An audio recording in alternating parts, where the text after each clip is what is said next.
അസ്സലാമു അലൈക്കും വറഹ്മത്തുള്ളാഹി വബറകാതുഹു. ഞങ്ങൾ ഒരു കാഥികരോ കഥാപ്രസംഗകരോ അല്ല. നമ്മുടെ പൂർവ്വ വിദ്യാർത്ഥികളുടെ പരിപാടി ആയതുകൊണ്ട് നേരത്തെ വളരെ സജീവമായി നമ്മുടെ ഇടയിൽ ഉണ്ടായിരുന്ന ഒരു പരിപാടിയായിരുന്നു കഥാപ്രസംഗം.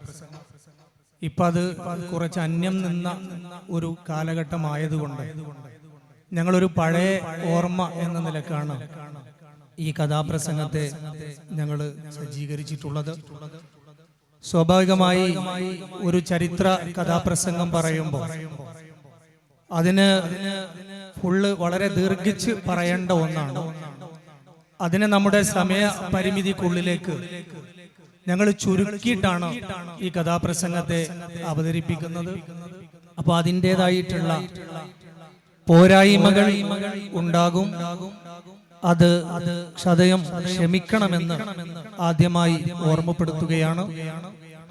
ബഹുമാനപ്പെട്ട കമ്മിറ്റി അംഗങ്ങൾ, ഭാരവാഹികൾ, ഉസ്താദുമാർ, രക്ഷിതാക്കൾ, ഞങ്ങളുടെ പ്രിയപ്പെട്ട കൂട്ടുകാർ, എല്ലാവർക്കും നബിദിന ആശംസകൾ നേരുകയാണ്. 12 നൂറ്റാണ്ടുകൾക്കപ്പുറത്ത് പ്രവാചകർ സല്ലല്ലാഹു അലൈഹി വസല്ലമ തങ്ങളുടെ കാലഘട്ടവും കഴിഞ്ഞു, ഉലഫാഉർ റാഷിദീങ്ങളുടെ കാലവും കഴിഞ്ഞു, അമവിയ, ഉമവിയ, അബ്ബാസിയ ഭരണകാലഘട്ടവും കഴിഞ്ഞു. ഇസ്ലാമിക ചരിത്രത്തിൽ ഏവരാലും ആദരിക്കപ്പെടുന്ന ഒരുപാട് നാട്ടുരാജാക്കന്മാർ നാട് ഭരിച്ച ഒരു പഴയ കാലത്തിലെ ഒരു ചരിത്രത്തെയാണ് ഞങ്ങൾ അവതരിപ്പിക്കുന്നത്. ഞങ്ങളുടെ കഥയുടെ പേര് വള്ളിക്കുടിലിലെ രാജകുമാരി എന്നാണ്. അറേബ്യയുടെ ഒരു ഭാഗമായ ബൽക്ക രാജ്യം ഭരിച്ചിരുന്നത് മൻസൂർ അലിഖാൻ ബാദുഷ എന്ന് പറയുന്ന ഒരു ചക്രവർത്തിയായിരുന്നു. അദ്ദേഹം പ്രജാതൽപരനായ നല്ലൊരു ഭരണാധികാരിയായിരുന്നു. നല്ല തന്റേടമുള്ള ഭരണാധികാരിയായിരുന്നു. പറഞ്ഞ വാക്ക് പാലിക്കുന്ന ഭരണാധികാരിയായിരുന്നു. അദ്ദേഹത്തെ കുറിച്ച് അങ്ങനെയാണ് ചരിത്രം വിശേഷിപ്പിക്കുന്നതെങ്കിൽ അദ്ദേഹത്തിന്റെ പ്രജകളെ കുറിച്ച്, ഭരണീയരെ കുറിച്ചും ചരിത്രം മാറ്റി പറയുന്നില്ല. വളരെ നന്നായി കൊണ്ട് തന്നെയാണ് ചരിത്രം രേഖപ്പെടുത്തുന്നത്.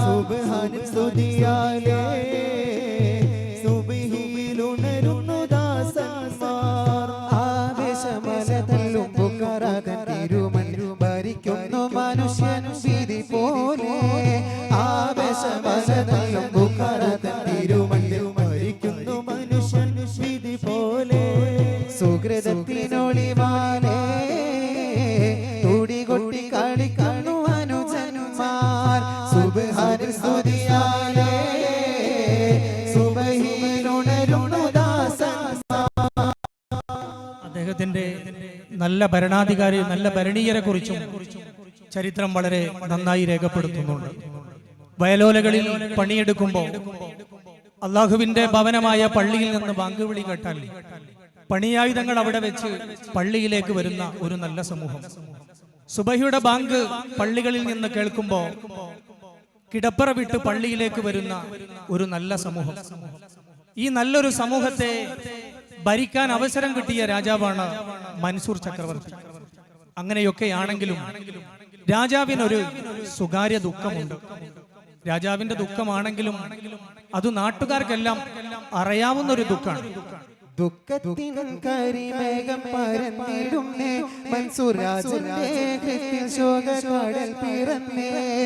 ദുഃഖത്തിൽ കരിമേഘം പരന്നിടുന്നേ, മൻസൂർ രാജന്റെ കൃത്തിൽ ശോകക്കടൽ പിറന്നേ. ടിക്കറ്റും ഭരിക്കുന്ന മഹാരാജാവേ, എന്നെ മക്കളോ കരക്കിലാകതവരാ.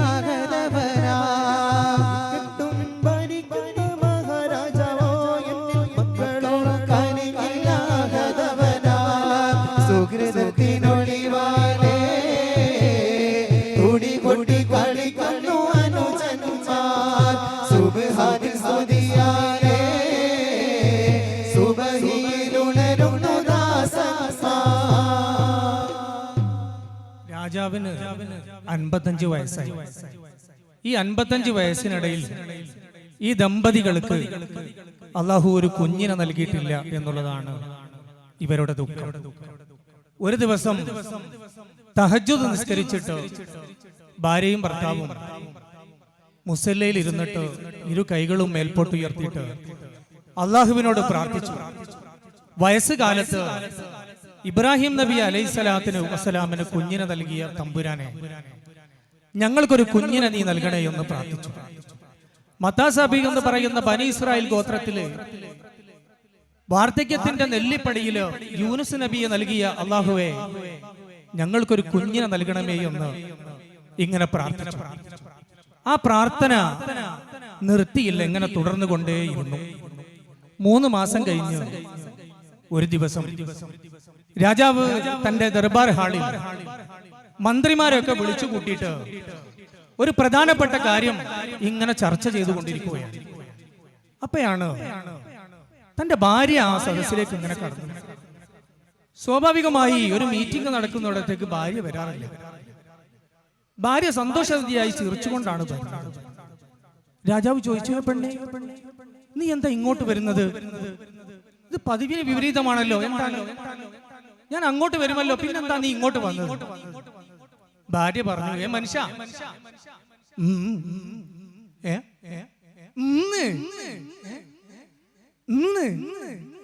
നീ ഒന്ന് തെറിച്ചു പതിവണ്ണേ. മനുഷ്യ, ഞാൻ ഗർഭിണിയാണെന്ന്.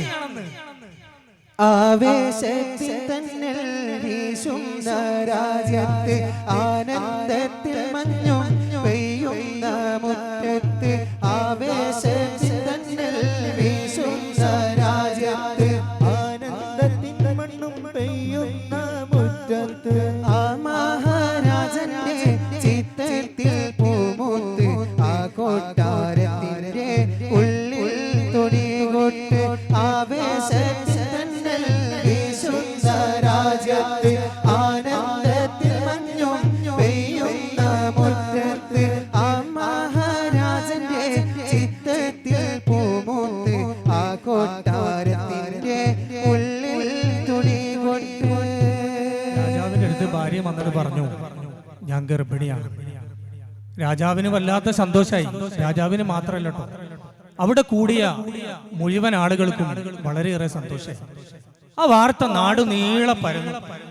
നാട്ടിലെ എല്ലാവർക്കും സന്തോഷമായി. കാരണം നല്ല രാജാവാണ്, അയാൾക്കൊരു കുട്ടിയില്ലാത്ത പ്രയാസവും എല്ലാവർക്കും ഉണ്ടായിരുന്നു. ഈ വാർത്ത കേട്ടപ്പോ എല്ലാവരും വളരെ സന്തോഷമായി.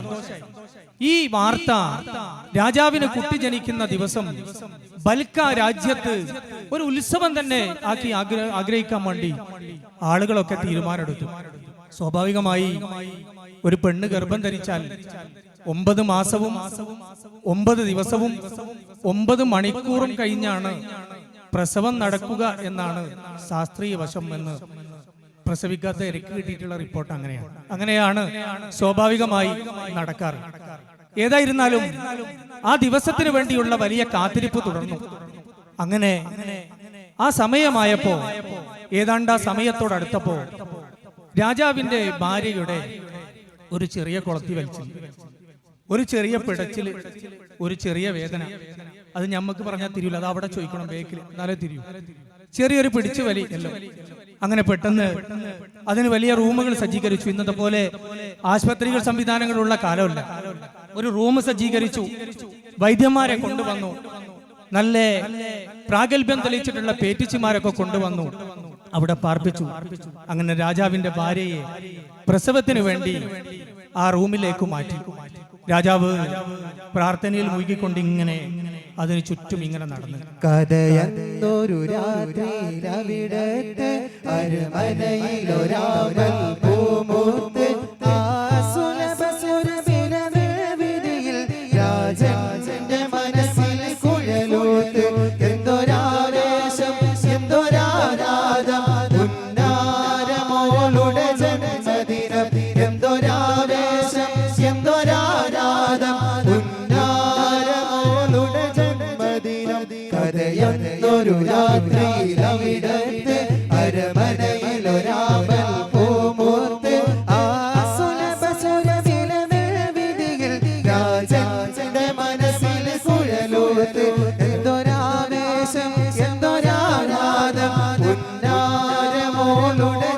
ജന്മദിനം എന്തൊരാവേശം എന്തൊരാഹ്ലാദം പുന്നാരമോളുടെ ജന്മദിനം.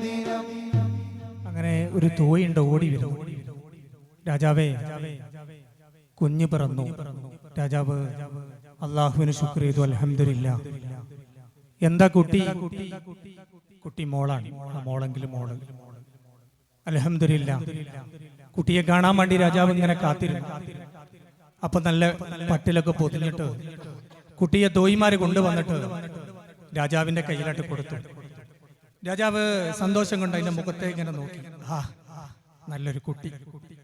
രാജാവ് സന്തോഷം കൊണ്ട് അതിന്റെ നെറ്റിയില് ഒരു ചുംബനം കൊടുത്തു.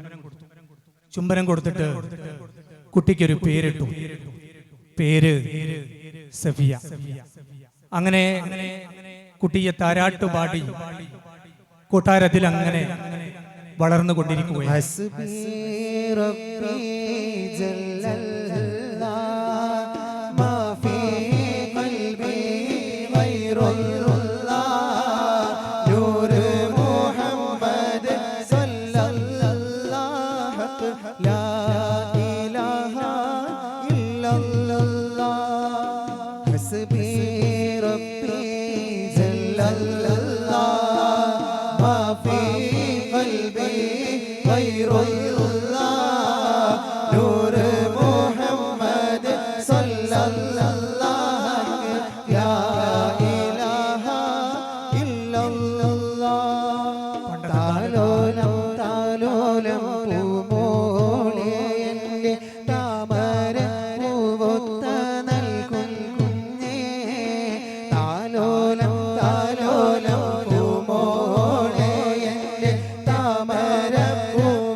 നമ്മുടെ നാട്ടിലൊക്കെ ഇത്തരം താരാട്ടുപാട്ടുകൾ ഉണ്ടായിരുന്നു.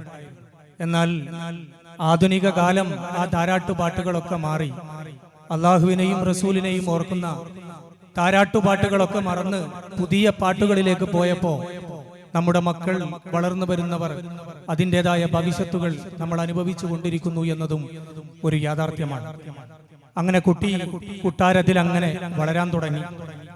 ആറ്റുനോറ്റ് കുട്ടിയെ വളർത്താൻ തുടങ്ങി. കുട്ടിക്ക് 16 വയസ്സായി. കല്യാണപ്രായമെത്തി. എനിക്ക് കുട്ടിക്ക് 16 വയസ്സുവരെ എന്തായി കഥ ചോദിക്കണ്ട. കുട്ടിക്ക് 16 വയസ്സായി. കല്യാണത്തിന്റെ പ്രായമായി. കല്യാണം 18 വയസ്സാണ്. നമ്മുടെ കഥയിൽ 16ആണ്. വെറുതെ കേസിന് നിൽക്കണ്ട. 16 വയസ്സായ സമയത്ത് രാജാവിന്റെ അടുത്തേക്ക് ഒരു ദിവസം കുട്ടി വന്നു. മകള് വന്നു. എന്നിട്ട് ഇങ്ങനെ നിന്നിട്ട് പറഞ്ഞു, തലയിലൊക്കെ ഇങ്ങനെ ചൊറിഞ്ഞിട്ട് പറഞ്ഞു, കൈവിരൽ ഇങ്ങനെ ചുരുട്ടിയിട്ട്, ഉപ്പ, എനിക്കൊരാഗ്രഹം. എന്താ എന്റെ മോളെ ആഗ്രഹം പറയും? എനിക്കൊന്ന് കുളിക്കണം. നമ്മളിൽക്കും പലർക്കും തോന്നാത്തൊരാഗ്രഹം. രാജാവ് ചോദിച്ചു, ഇതാണോ ഇപ്പൊ വലിയ ആഗ്രഹം?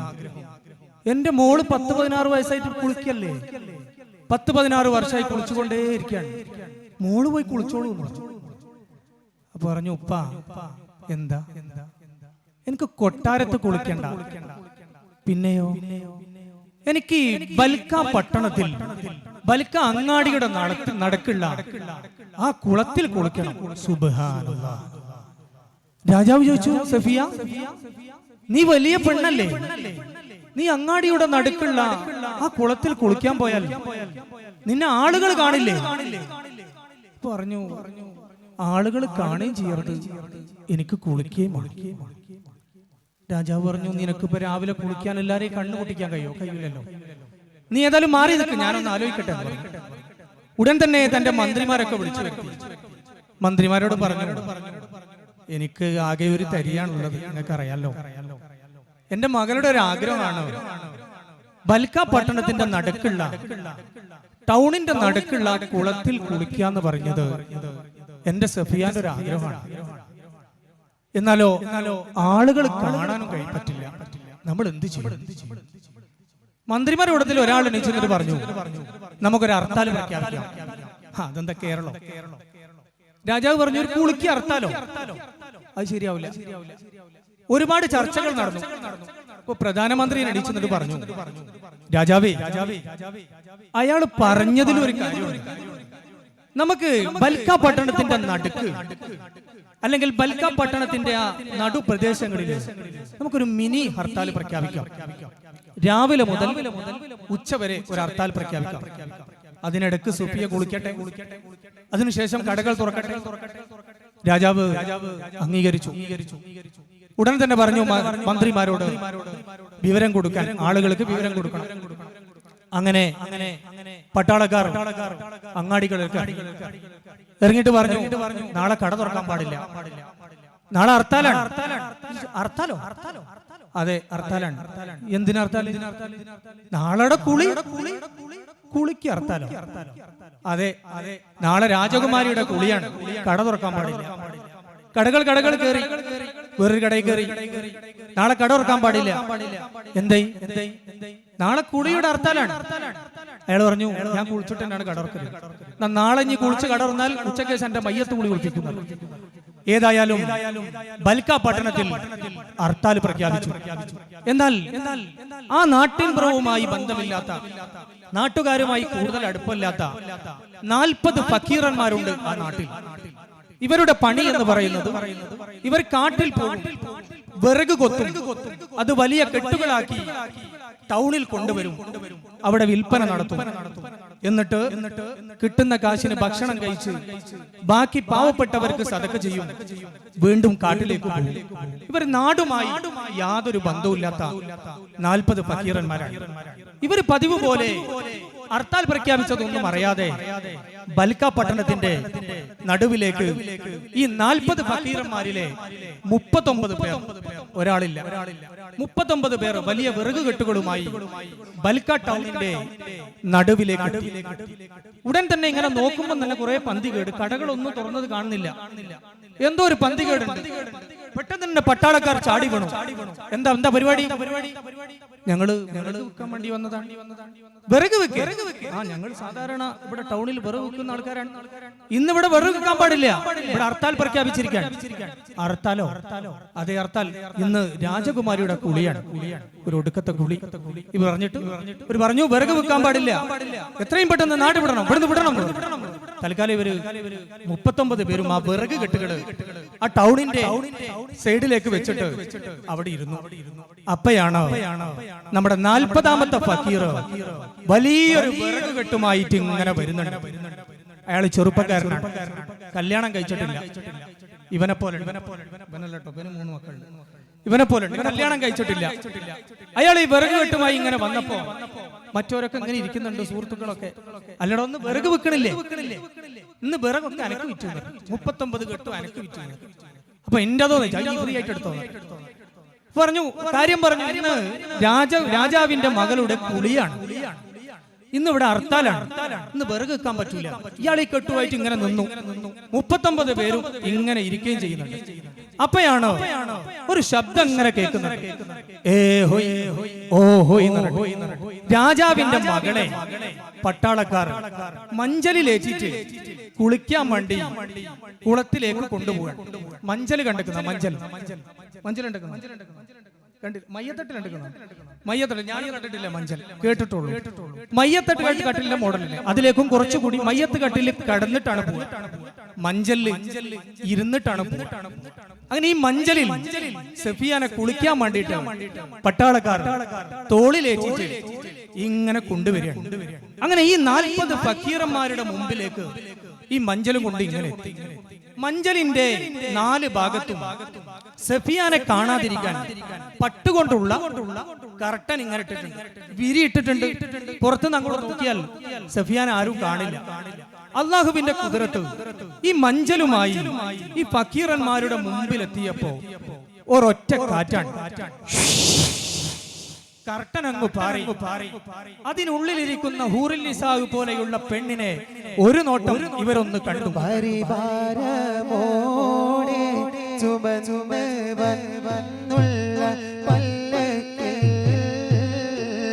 പഞ്ചവർണ്ണ കിളി പോലെ കാണുന്നി പെണ്ണിനെ പരിവാരമോടെ ചുമചുമ വന്നുള്ള പല്ലക്കിൽ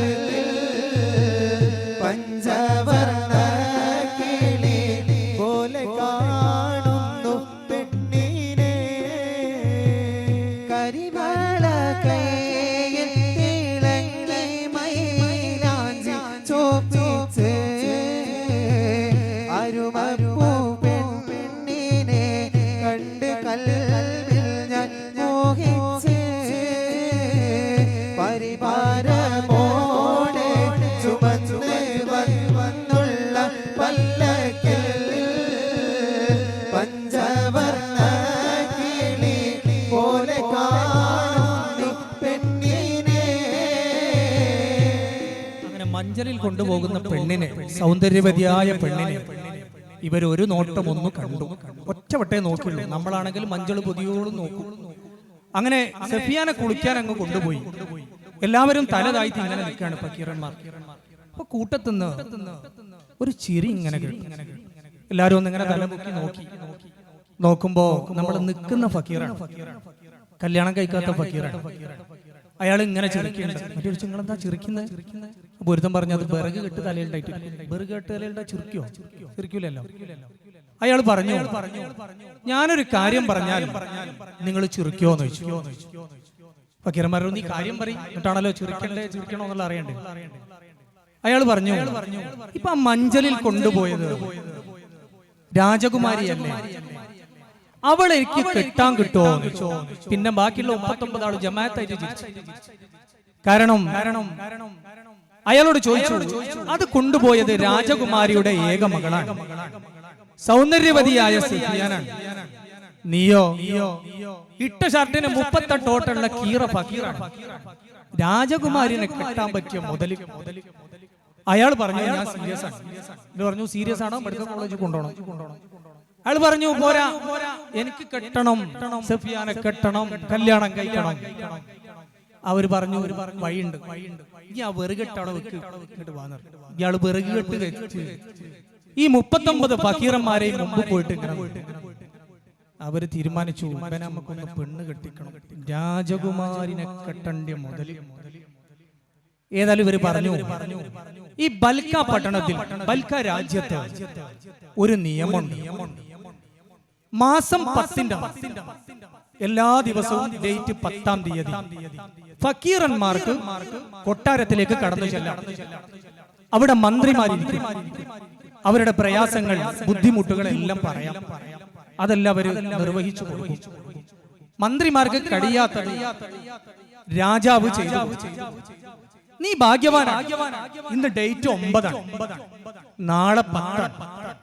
നീ നാളെ രാവിലെ വിട്ടോ കൊട്ടാരത്തിലേക്ക്, അവിടെ പോയി പറഞ്ഞാൽ നിന്റെ കല്യാണം നടത്തും എന്ന് ഇയാളോട് പറഞ്ഞു. ഇയാളത് കേട്ടപാടെ പോവാൻ തന്നെ തീരുമാനിച്ചു. വിറക് കേട്ട് അവിടെ തന്നെ വെച്ചു. കാരണം നാളെ കല്യാണം നടക്കുകയാണ്, അപ്പൊ വെറു വെക്കാൻ സമയമല്ല. നേരെ അയാൾ തന്റെ വള്ളിക്കുടിലേക്ക് പോയി. ഇവർ കാട്ടിൽ വള്ളി കൊണ്ട് കുടില് കെട്ടി അതിൽ താമസിക്കുന്ന ഫക്കീറന്മാരാണ്. നേരെ വള്ളിക്കുടിലിൽ പോയി ഒരു പകലും ഒരു രാത്രിയും ഇബാദത്ത് ചെയ്ത് കഴിച്ചു. സുബഹി ബാങ്ക് കൊടുത്ത പാടെ നിസ്കരിച്ചിട്ട് നേരെ കൊട്ടാരത്തിലേക്ക് ചെന്നു. നേരം പുലരുന്നതിന്റെ മുമ്പേ, സൂര്യൻ ഉദിക്കുന്നതിന്റെ മുമ്പേ കൊട്ടാരത്തിന്റെ ആ ഗേറ്റിൽ അവിടെ എത്തി. ഗേറ്റിൽ എത്തിയപ്പോൾ തന്നെ പാറാവുകാർ അദ്ദേഹത്തെ തടഞ്ഞു നിർത്തി. നീ ആരാണ്? നീ എങ്ങോട്ടാണ്? ലോകമാകെ പോറ്റി വളർത്തും യാ റഹീമേ പാടും ലാ ഇലാഹ ഇല്ലല്ലാഹു യാ കരീമേ. ലോകമാകെ പോറ്റി വളർത്തും യാ റഹീമേ പാടും ലാ ഇലാഹ ഇല്ലല്ലാഹു യാ കരീമേ.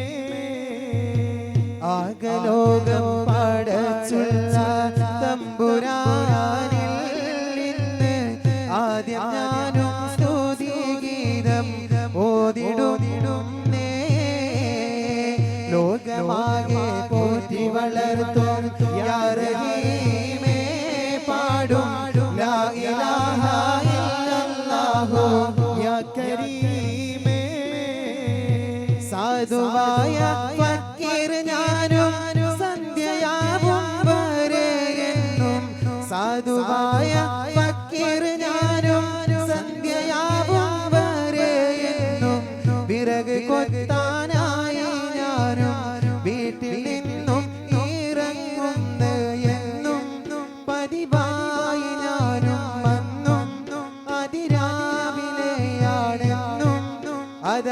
തരുണത്തിലൊരു കാലം ലോകമാകെ പോറ്റി വളർത്തും യാ റഹീമേ പാടും ലാ ഇലാഹ ഇല്ലല്ലാഹു യാ കരീമേ ആകലോകം പടച്ചുള്ള തമ്പുരാനിൽ നിന്ന് ആദ്യം ഞാനും സ്തുതിഗീതം ഓതിടുന്നേ. അങ്ങനെ കൊട്ടാരത്തിന്റെ പടിക്കലെത്തി ഞാൻ ഫക്കീറാണ് കാര്യങ്ങളൊക്കെ വിശദീകരിച്ചു. ഉള്ളിലേക്ക് കടത്തിവിട്ടു. മന്ത്രി ദർബാർ ഹാളിൽ എത്തിയിട്ടേ ഉള്ളൂ. അപ്പേക്ക് തന്നെ ഇയാൾ അവിടെ എത്തിച്ചു. മന്ത്രി ചോദിച്ചു, എന്താ പോകുന്നത്, എന്താ പ്രയാസം, എന്താ ബുദ്ധിമുട്ട്? പറഞ്ഞു രാജാവേ, എനിക്ക് ബുദ്ധിമുട്ടും പ്രയാസമൊന്നുമില്ല. പിന്നെന്താ പോന്നെ? എനിക്കൊരാഗ്രഹം ഉണ്ട്, അത് പറയാൻ പോന്നെ. എന്റെ ആഗ്രഹം എന്ന് പറയുന്നു. എനിക്ക് സഫിയാനെ കെട്ടണം എന്ന് പറഞ്ഞു. രാജാവ് ചോദിച്ചു, ഏത് സഫിയാനെ? രാജകുമാരി, രാജാവിന്റെ മകൾ രാജകുമാരി സഫിയാൻ എനിക്ക് കല്യാണം കഴിക്കണമെന്ന്. രാജാവ് ചോദിച്ചു, വട്ടുണ്ടോ? വട്ടില്ല, കെട്ടില്ല. രാജാവ് പറഞ്ഞു, എടോ ഇത് എന്റെ പരിധിയിൽപ്പെട്ട കേസല്ല. ഇത് മന്ത്രി പറഞ്ഞു, ഇത് എന്റെ പരിധിയിലല്ല, രാജാവിന്റെ പരിധിയിൽപ്പെട്ട കേസാണ്. ഫക്കീർ പറഞ്ഞു, നിങ്ങൾ രാജാവിനോട് പോയിട്ട് പറയും. എടോ ഞാൻ രാജാവിനോട് ഇത് പറയാൻ പോയാൽ രാജാവിന്റെ തലയെടുക്കും. എന്നാ വേണ്ട, ഞാൻ പോയിട്ട് നിന്നെ അങ്ങോട്ട് കടത്തി വിട്ടാൽ രാജാവിന്റെ തലയെടുക്കും. ഫക്കീർ പറഞ്ഞു, രണ്ടായാലും അന്റെ തലന്റെ കാര്യം തീരുമാനമായി. രാജാവ് മന്ത്രി ചൂടായിട്ട് തന്റെ ഉറയിൽ നിന്ന് വാളും കൊണ്ട് വലിച്ചൂരിട്ട് വെട്ടാനല്ല, ഒന്ന് പേടിപ്പിക്കാനാണ്. കഴുത്തിങ്ങനെ കൊണ്ട് പിടിച്ചിട്ട് എന്റെ തലയുടെ തീരുമാനം നോക്കാൻ എനിക്കറിയടാ എന്ന് പറഞ്ഞിട്ട് ഇങ്ങനെ ഓമ്പണ് പുറകുന്ന ഒരു ശബ്ദം, നോ, വെട്ടരുത്. തിരിഞ്ഞു നോക്കുമ്പോ രാജാവാണ്. രാജാവ് മന്ത്രി ഇങ്ങനെ പിടിച്ച രംഗാണ് ഇങ്ങനെ കാണുന്നത്. രാജു ചോദിച്ചു, എന്തിനാണ് രാവിലെ തന്നെ ഈ ഫക്കീറിന് ഇങ്ങനെ കൊല്ലാൻ വേണ്ടി ശ്രമിക്കുന്നത്? എന്താണ് പ്രശ്നം? ഇങ്ങനെ തിരിഞ്ഞു നോക്കിയ മന്ത്രിയുടെ എല്ലാ പീസും അപ്പളത്തിലേക്ക് പോയിട്ടുണ്ട്. രാജാവിനാണ് കാണുന്നത്. വിവരം പറഞ്ഞാലുള്ള സ്ഥിതി പേടിച്ചിട്ട് ഇങ്ങനെ നിന്നിട്ട് രാജാവിനോട് പറഞ്ഞു, രാജാവേ, ഞാൻ ആ കാര്യം നിങ്ങളോട് പറഞ്ഞാൽ നിങ്ങൾ എന്റെ തലയെടുക്കും. നീ പറഞ്ഞില്ലെങ്കിലും തലയെടുക്കും. പടച്ച തമ്പുരാനെ. മെല്ലെ പറഞ്ഞു, ഇയാൾക്ക് സഫിയാനെ കെട്ടണം പോലെ. ഏതു സഫിയ എന്ന് പറഞ്ഞില്ല. ഉടനെ തന്നെ രാജാവ് പറഞ്ഞു, അതാണോ പ്രശ്നം? ഞാൻ സമ്മതിച്ചു. രാജാവ് കരുതിയത് മന്ത്രിക്ക് കല്യാണം കഴിക്കാനായ ഒരു മകളും, ആ കല്യാണം അന്വേഷിച്ച് ഇയാള് വന്നപ്പോ എന്തോ ഒരു ചെറിയ തർക്കം ഉണ്ടായതാണെന്നാണ് കരുതിയത്. ഇത് മനസ്സിലാക്കിയ മന്ത്രി തിരിച്ചടിച്ചു. മന്ത്രി പറഞ്ഞു, രാജാവേ, എന്റെ മകളെയല്ല, നിങ്ങളുടെ മകളെ സഫിയാനെ കല്യാണം കഴിക്കണം എന്നാണ് ഇയാൾ പറയുന്നത്. എന്റെ അമ്മ. രാജാവ് ഞെട്ടി. പുതിയ പിള്ള കീറ ഷർട്ടിട്ട് ഫക്കീർ. ഈ രാജാവിനൊരു പ്രത്യേകതയും, രാജാവ് ഒരു വാക്ക് പറഞ്ഞാൽ വാക്ക് പാലിക്കപ്പെടുന്ന രാജാവാണ്. ഷറഫുന്റെ മോഡൽ. ഓനോട് 10 വർഷം മുമ്പേ ഞാൻ ചോദിച്ചു, എനിക്ക് എത്ര വയസ്സായിപ്പോ? ഓൻ പറഞ്ഞു 25. ഇപ്പൊ ഗൾഫിൽ നിന്നൊക്കെ വന്ന് കുറച്ച് ദിവസം കഴിഞ്ഞപ്പോൾ മുടിയൊക്കെ സൈഡൊക്കെ നരച്ചിട്ടുണ്ടല്ലോ, എത്ര വയസ്സായി? ഓൻ പറഞ്ഞു 25. അല്ലേ ഇനിയല്ലേ 10 കൊല്ലം മുമ്പ് 25 എന്ന് പറഞ്ഞു. ആ, ഞാൻ അങ്ങനെയാണ്. പറഞ്ഞ വാക്ക് മാറ്റി പറയൂല. ഇതുപോലത്തെ രാജാവാണ്. പറഞ്ഞ വാക്ക് മാറ്റി പറയൂല. രാജാവ് കുടുങ്ങി. ഫക്കീറും മന്ത്രിയും രാജാവ് മാത്രമാണെങ്കിൽ ഫക്കീറൻ അങ്ങ് തട്ടിയാൽ കഥ പുറത്തറിയില്ല. എന്നാൽ അവിടെ അപ്പോഴേക്കും ഫക്കീറന്മാർ മുഴുവനായി നിറഞ്ഞിട്ടുണ്ട്. ഇവരൊക്കെ കേക്കയാണ്. രാജാവ് കല്യാണത്തിന് സമ്മതിച്ചു. ബുദ്ധിമാനായ രാജാവ് ഫക്കീറിനെ അടുത്തേക്ക് വിളിച്ചിട്ട് പറഞ്ഞു, നിനക്ക് സുഫിയാനെ കല്യാണം കഴിച്ച, പക്ഷേ ഞാൻ പറയുന്ന സാധനം മഹർ കൊടുക്കണം. മഹർ വേണല്ലോ കല്യാണത്തിന്. ഫക്കീറിനോട് ചോദിച്ചു, നീ എന്ത് മഹർ കൊടുക്കും? ഫക്കീർ പറഞ്ഞു, ഞാനൊരു വെറുക് കെട്ടു കൊടുക്കാം. അയാളെയുള്ളതിലേക്ക് പറയാൻ പറ്റും. ഒരു വെറുക് കെട്ടോ, ഒരു എണ്ണം കുറഞ്ഞിട്ടാണ്, എന്നാ 5 എണ്ണം കൊടുക്കാറ്. എടോ, എന്റെ മകൾക്ക് വെറുക് കെട്ടൊന്നും പോരാ. എന്റെ മകൾക്ക് ഒരു പിടി മുത്ത്, സ്വർണത്തിന്റെ മുത്ത് മഹറായിട്ട് കൊടുക്കണം. എന്നാൽ നിനക്ക് ഞാൻ കല്യാണം കഴിച്ചു. മുത്ത്, ഒറിജിനൽ മുത്ത് കിട്ടണമെങ്കിൽ എവിടെ പോകണം? കടലിൽ പോകണം. കടലിൽ പോയി മുങ്ങണം, ചിപ്പ് എടുക്കണം, ചിപ്പ് പൊട്ടിക്കണം. എല്ലാ ചെപ്പിലും മുത്തുണ്ടായിക്കൊള്ളണമെന്നില്ല. ഇയാളുടെ ജീവിതകാലം മുഴുവൻ കടലിൽ മുങ്ങിയാലും ഇയാൾക്ക് മുത്ത് കിട്ടില്ല. ഇയാള് പറഞ്ഞു, ഫക്കീർ പറഞ്ഞു, ആയിക്കോട്ടെ ഞാൻ ഏറ്റു. ഫക്കീർ കരുതിയത് പീഡിയയിലൂടെ കിട്ടുന്ന സാധനമാണ് മുത്തുന്നാണ്. മൂപ്പര് പറഞ്ഞു, ആയിക്കോട്ടെ റെഡി, ഞാൻ ഏറ്റു. നീ എപ്പം കൊണ്ടുവരും? മുത്തുണ്ടോ നീ എപ്പം കൊണ്ടുവരുമെന്ന് ചോദിച്ചു. ഞാൻ രാവിലെ കൊണ്ടുവരാം. രാജാവ് പറഞ്ഞു, രാവിലെ ഒന്നും കൊണ്ടുവരണ്ട, നിനക്ക് ഒരു മാസക്കാലം സമയം തരാം, അതിനിടക്ക് നീ മുത്തു കൊണ്ടുവന്നാ മതി. അങ്ങനെ ഇയാള് മുത്തും അന്വേഷിച്ച് യാത്രയായി. മുത്തുണ്ടോ മുത്തുണ്ടോ മുത്തിലും മുത്തായ മുത്തുണ്ടോ, മുത്തുണ്ടോ മാളോരേ മുത്തുണ്ടോ മുത്തുണ്ടോ മുത്തിലും മുത്തായ മുത്തുണ്ടോ, മന്നൻ മകളല്ലോ മാണിക്കല്ലുണ്ടോ, മഹർ വിധിച്ചതും മുത്തല്ലോ, മുത്തുണ്ടോ മാളോരേ മുത്തുണ്ടോ മുത്തുണ്ടോ മുത്തിലും മുത്തായ മുത്തുണ്ടോ. മുത്തുണ്ടോ മുത്തുണ്ടോ മുത്തുണ്ടോ മാലോരെ, മന്നൻ വിധിച്ചതും മുത്താണ് പറഞ്ഞിട്ട് ഇങ്ങനെ ചോദിച്ചു പോയി. കടയിലേക്ക് ഇറങ്ങി. കടയിൽ പോയിട്ട് ചോദിച്ചു, മുത്തുണ്ടോ? ചോദിച്ചു, വട്ടുണ്ടോ? നാ മുത്തില്ലാന്ന് പറഞ്ഞു. വട്ടില്ലാന്ന് പറഞ്ഞു, നാ മുത്തില്ല. അടുത്ത കടയിൽ പോയി, മുത്തുണ്ടോന്ന് ചോദിച്ചു. മുത്താറി ഉണ്ട്, മുത്താറിന്റെ ബാപ്പ കൊടുക്കുക. അടുത്ത കടയിൽ പോയി. അങ്ങനെ മുത്തന്വേഷിച്ച് ഇങ്ങനെ നടക്കാൻ തുടങ്ങി. ദിവസങ്ങൾ ഇങ്ങനെ കഴിയാൻ തുടങ്ങി. കാണുന്നവരോടൊക്കെ ചോദിക്കും, മുത്തുണ്ടോ മുത്തുണ്ടോ? ഇയാൾ ഈ മുത്തന്വേഷിച്ച് ഇങ്ങനെ നടക്കാൻ തുടങ്ങി. ഒരു മാസക്കാലം ഇയാൾ മുത്തന്വേഷിച്ച് നടന്നു. എവിടെയും മുത്ത് കിട്ടുന്നില്ല. അങ്ങനെ മാസത്തിന്റെ ദിവസം തയ്യാൻ ദിവസം, അവസാനത്തെ ദിവസം ഇങ്ങനെ പോകുമ്പോ ഒരു ഉപ്പാപ്പനെ കണ്ടു. ഉപ്പാപ്പനോട് ചോദിച്ചു, ഉപ്പാപ്പ മുത്തുണ്ടോ? ഉപ്പാപ്പ ചോദിച്ചു, എന്ത് മോനെ? മുത്ത് മുത്തില്ലേ? മുത്തില്ല. അങ്ങനെ ഇയാൾ കുറച്ച് 2 അടി മുന്നോട്ട് നടന്നു. ഉപ്പാപ്പ പറഞ്ഞു, നിക്ക് മോനെ. നിന്നു. നീ എന്താ ചോദിച്ചേ? ഞാൻ ചോദിച്ചത് മുത്തുണ്ടോന്നാണ്. മുത്തില്ലേ? ഞാൻ വിചാരിച്ചു എന്തോ ചോദിച്ചാണ്. മുത്തില്ല. ഇയാൾ വീണ്ടും 2 അടിയുടെ മുന്നോട്ട് നടന്നു. വീണ്ടും വിളിച്ചു, ഉപ്പാപ്പ മോനെ ഒന്ന് നിക്ക്. ഇയാൾ ദേഷ്യപ്പെട്ടിട്ട് ഇങ്ങനെ നിന്നു. എന്താ നീ ചോദിച്ചത്? എനിക്ക് അങ്ങനെ മനസ്സിലായില്ല. ഞാൻ ചോദിച്ചത് മുത്തുണ്ടോന്നാണ്. ആ മുത്തില്ലേ? മുത്തില്ല. അപ്പൊ ഇയാൾ അങ്ങോട്ട് പറഞ്ഞു, മുത്തില്ലല്ലേ? തിരിച്ചങ്ങോട്ട്. അപ്പൊ പറഞ്ഞു, എന്റെ കയ്യിൽ മുത്തില്ല, പക്ഷെ മുത്ത് കിട്ടുന്ന ഒരു സ്ഥലം ഞാൻ പറഞ്ഞുതരാം. എവിടെ കിട്ടും? മുത്ത് കടലിൽ കിട്ടും. ഒറ്റ ഓട്ടാണ് കടലിലേക്ക്. മുത്തുണ്ടോ മാളോരേ മുത്തുണ്ടോ മുത്തുണ്ടോ മുത്തിലും മുത്തായ മുത്തുണ്ടോ. അങ്ങനെ കടപ്പുറത്തെത്തിയപ്പോ മീൻ പിടിക്കാൻ പോയ ഒരു ബോട്ട് ഇങ്ങനെ തീരത്തേക്ക് അടുപ്പിച്ചു വരുന്നു. ഒരു മുട്ടിനെ വിളിച്ചു, മുത്തുണ്ടോ മുത്തുണ്ടോ? എന്ത് കടലിൽ ബോട്ടിലുള്ളവർ മുത്തുണ്ടോ? ഒരു പറഞ്ഞ് മത്തിണ്ട്, മുത്തില്ല.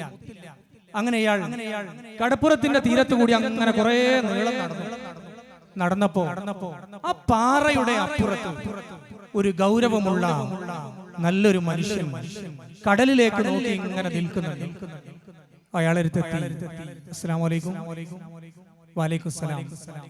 മുത്തുണ്ടോന്ന്? ആ മുത്തുണ്ടല്ലോ മോനെ. മുത്ത് എവിടെ കിട്ടും? മുത്ത് കടലിൽ കിട്ടും. എങ്ങനെ കിട്ടും? വെള്ളം കോരി ഒഴിച്ചാൽ കിട്ടും. കേട്ടപാടെ നേരെ കടലിലേക്ക് പോയി 2 കൈ കൊണ്ടും ഇങ്ങനെ വെള്ളം കോരിയൊടുക്കാൻ തുടങ്ങി. സുഹൃത്തുക്കളെ, ചിന്തിക്കേണ്ട, ഇത് ഭ്രാന്താക്കിയതല്ല, അള്ളാഹുവിന്റെ ഒരു പരീക്ഷണമാണ്. കൈകൊണ്ട് ഇങ്ങനെ വെള്ളം കോരി വയ്ക്കാൻ തുടങ്ങി. നട്ടുച്ച സമയം വിയർത്തൊലിച്ചു, വെള്ളമൊക്കെ മേത്തായി. കൈകൊണ്ട് ഇങ്ങനെ കോരി വയ്ക്കാൻ. കടലിലെ വെള്ളമാണ് കോരി ഒഴിക്കുന്നത്. എവിടെ പറ്റും? മുത്തുപെറുക്കാൻ വേണ്ടി. കുറെ കഴിഞ്ഞു ദേഷ്യം പിടിച്ചു, ക്ഷമ കെട്ടു. നേരെ ഈ മനുഷ്യന്റെ അടുത്തേക്ക് ചെന്നിട്ട് പറഞ്ഞു, നിങ്ങൾ എന്നെ പറ്റിച്ചതാണല്ലേ, നിങ്ങൾ എന്തു പണിയാണ് ചെയ്തത്? എന്നോട് പറഞ്ഞല്ലോ കടലിൽ മുത്തു, എന്നിട്ടല്ലേ ഈ സമയം വരെ ഞാൻ ഈ വെള്ളം ഇങ്ങനെ കോരിയത്? അയാൾ പറഞ്ഞു, നിന്നോട് വെള്ളം കോരി ഒഴിക്കാൻ ഞാൻ പറഞ്ഞിട്ടില്ല, കടലിൽ മുത്തുണ്ട് എന്നേ പറഞ്ഞിട്ടുള്ളൂ. കേട്ട പാത പോയി കേറി ഒഴിച്ചതാണ്. ഏതായാലും നീ കേറി ഒഴിച്ചില്ലേ, ഒരു കാര്യം ചെയ്യും, നീ ഒരു 3 വട്ടം കൂടെ വെള്ളം ഒന്ന് കോരി ഒഴിക്കുന്നു. ഫക്കീർ പറഞ്ഞു, 35,000 വട്ടം കോരി ഒഴിച്ചിട്ടും കിട്ടാത്ത മുത്ത് 3 വട്ടം കോരി ഒഴിക്കുമ്പോൾ എവിടെ നിന്നാണ് കിട്ടുക? ലയിച്ചിട്ട് പോയി. ആദ്യത്തെ വട്ടം വെള്ളം കോരി പുറത്തൊക്കെ ഒഴിച്ചു, മുത്തില്ല. രണ്ടാമത്തെ തവണയും കടലിൽ നിന്ന് വെള്ളം എടുത്തു, പുറത്തൊക്കെ ഒഴിച്ചു, മുത്തില്ല. 3-ാമത്തെ തവണ വെള്ളം കൊണ്ട് കോരിയിട്ട് ദേഷ്യം പിടിച്ചിട്ട് ഇയാളുടെ മുഖത്തേക്ക് ഇങ്ങനെ നോക്കിയിട്ട് ഇങ്ങനെ പറഞ്ഞപ്പോ അയാൾ ചിരിച്ചിട്ട് പറഞ്ഞു, ഇതിലേക്ക് നോക്കുമെന്ന് പറഞ്ഞു. കടിയിലേക്ക് ഇങ്ങനെ നോക്കിയപ്പോ കോരിയെടുത്ത ഒരു പിടി മുത്ത്, ഒരു പിടി ഉപ്പുവെള്ളം മുത്തായി മാറിയിരിക്കുന്നു. അതാരാണ് ആ മനുഷ്യനെന്ന് ഞാൻ പിന്നെ പറയാം. ഇയാൾ മുത്ത് കിട്ടിയല്ലോ, മുത്ത് കിട്ടി എന്ന് പറഞ്ഞിട്ട് സന്തോഷത്തോടെ ഇങ്ങനെ തുള്ളിച്ചാടാൻ നടത്തി. അപ്പൊ ഈ മനുഷ്യൻ പറഞ്ഞു, നീ ഇപ്പൊ ഇവിടെ നിന്ന് സന്തോഷിക്കേണ്ട സമയമല്ല, എത്രയും പെട്ടെന്ന് ഈ മുത്തുമായി നീ കൊട്ടാരത്തിലേക്ക് ചെല്ലണം. നിന്റെ നിക്കാഹ് ഉറപ്പിച്ച പെണ്ണിന്റെ നിക്കാഹ് നടക്കുന്നതിന്റെ മുമ്പേ നീ കൊട്ടാരത്തിലേക്ക് എത്തണമെന്ന് പറഞ്ഞു. അയാൾ ഒരൊറ്റ ഓട്ടമാണ് നേരെ കൊട്ടാരത്തിലേക്ക്.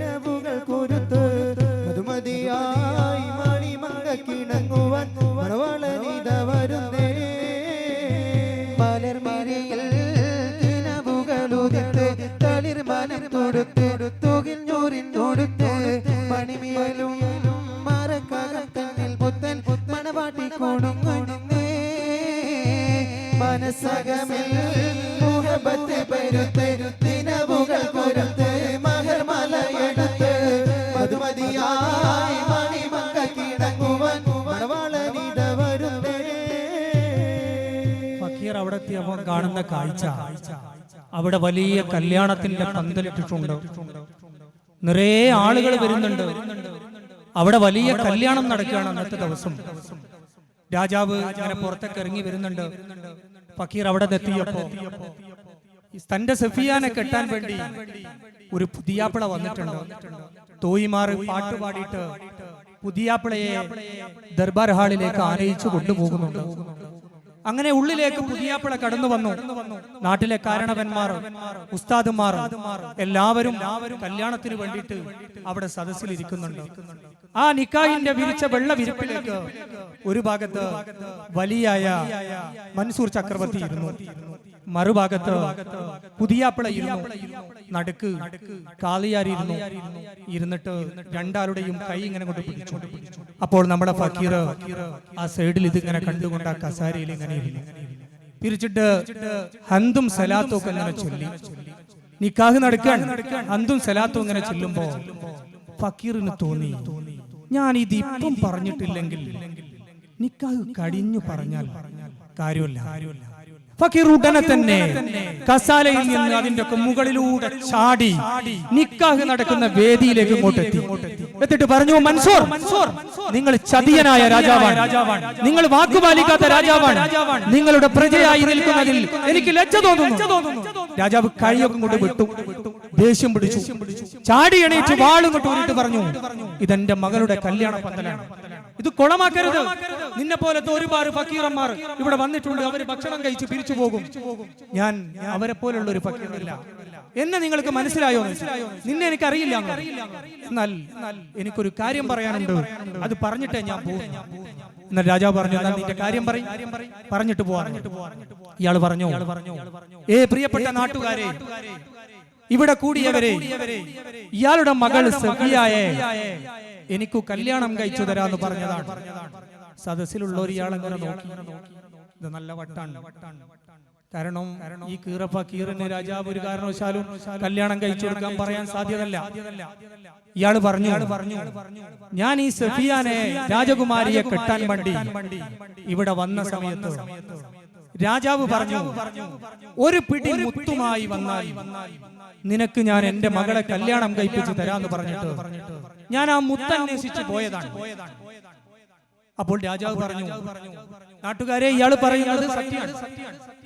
ഇയാളെ നേരത്തെ ഇവിടെ വരികയും ഒരു പിടി മുത്ത് കൊണ്ടുവന്നാൽ ഇയാൾക്ക് കല്യാണം കഴിപ്പിച്ചു കൊടുക്കാമെന്ന് ഞാൻ പറയുകയും ചെയ്തിട്ടുണ്ട്. രാജാവ് കരുതിയത് മുത്ത് കിട്ടണല്ലോ, കിട്ടൂലല്ലോ. അതിന് ഇയാൾ മുത്ത് കൊണ്ടുവന്നാലല്ലേ ഇയാൾക്ക് കല്യാണം കഴിപ്പിച്ചു കൊടുക്കേണ്ടതുള്ളൂ രാജാവ് പറഞ്ഞു സദസ്സിൽ. ഫക്കീർ പറഞ്ഞു, ആര് പറഞ്ഞു മുത്ത് കൊണ്ടുവന്നിട്ടില്ല? ഇയാള് മുത്തെടുത്തു. മുത്ത് കണ്ടപ്പോൾ രാജാവിന് ബേജാറ് തുടങ്ങി. നല്ല വെട്ടി തിളങ്ങണ മുത്താണ്. രാജാവ് പറഞ്ഞു, ഇത് ഡ്യൂപ്ലിയാണ്, ഒറിജിനൽ അല്ല. ഫക്കീർ പറഞ്ഞു, ഇത് ഡ്യൂപ്ലിയോ ഒറിജിനലോ എന്ന് തീരുമാനിക്കേണ്ടത് ഞാനോ നിങ്ങളോ അല്ല. രത്ന വ്യാപാരികളെ വിളിക്കി, സ്വർണ്ണ കച്ചവടക്കാരെ വിളിക്കി, അവര് പരിശോധിക്കട്ടെ എന്ന് പറഞ്ഞു. അങ്ങനെ പരിശോധന തുടങ്ങി.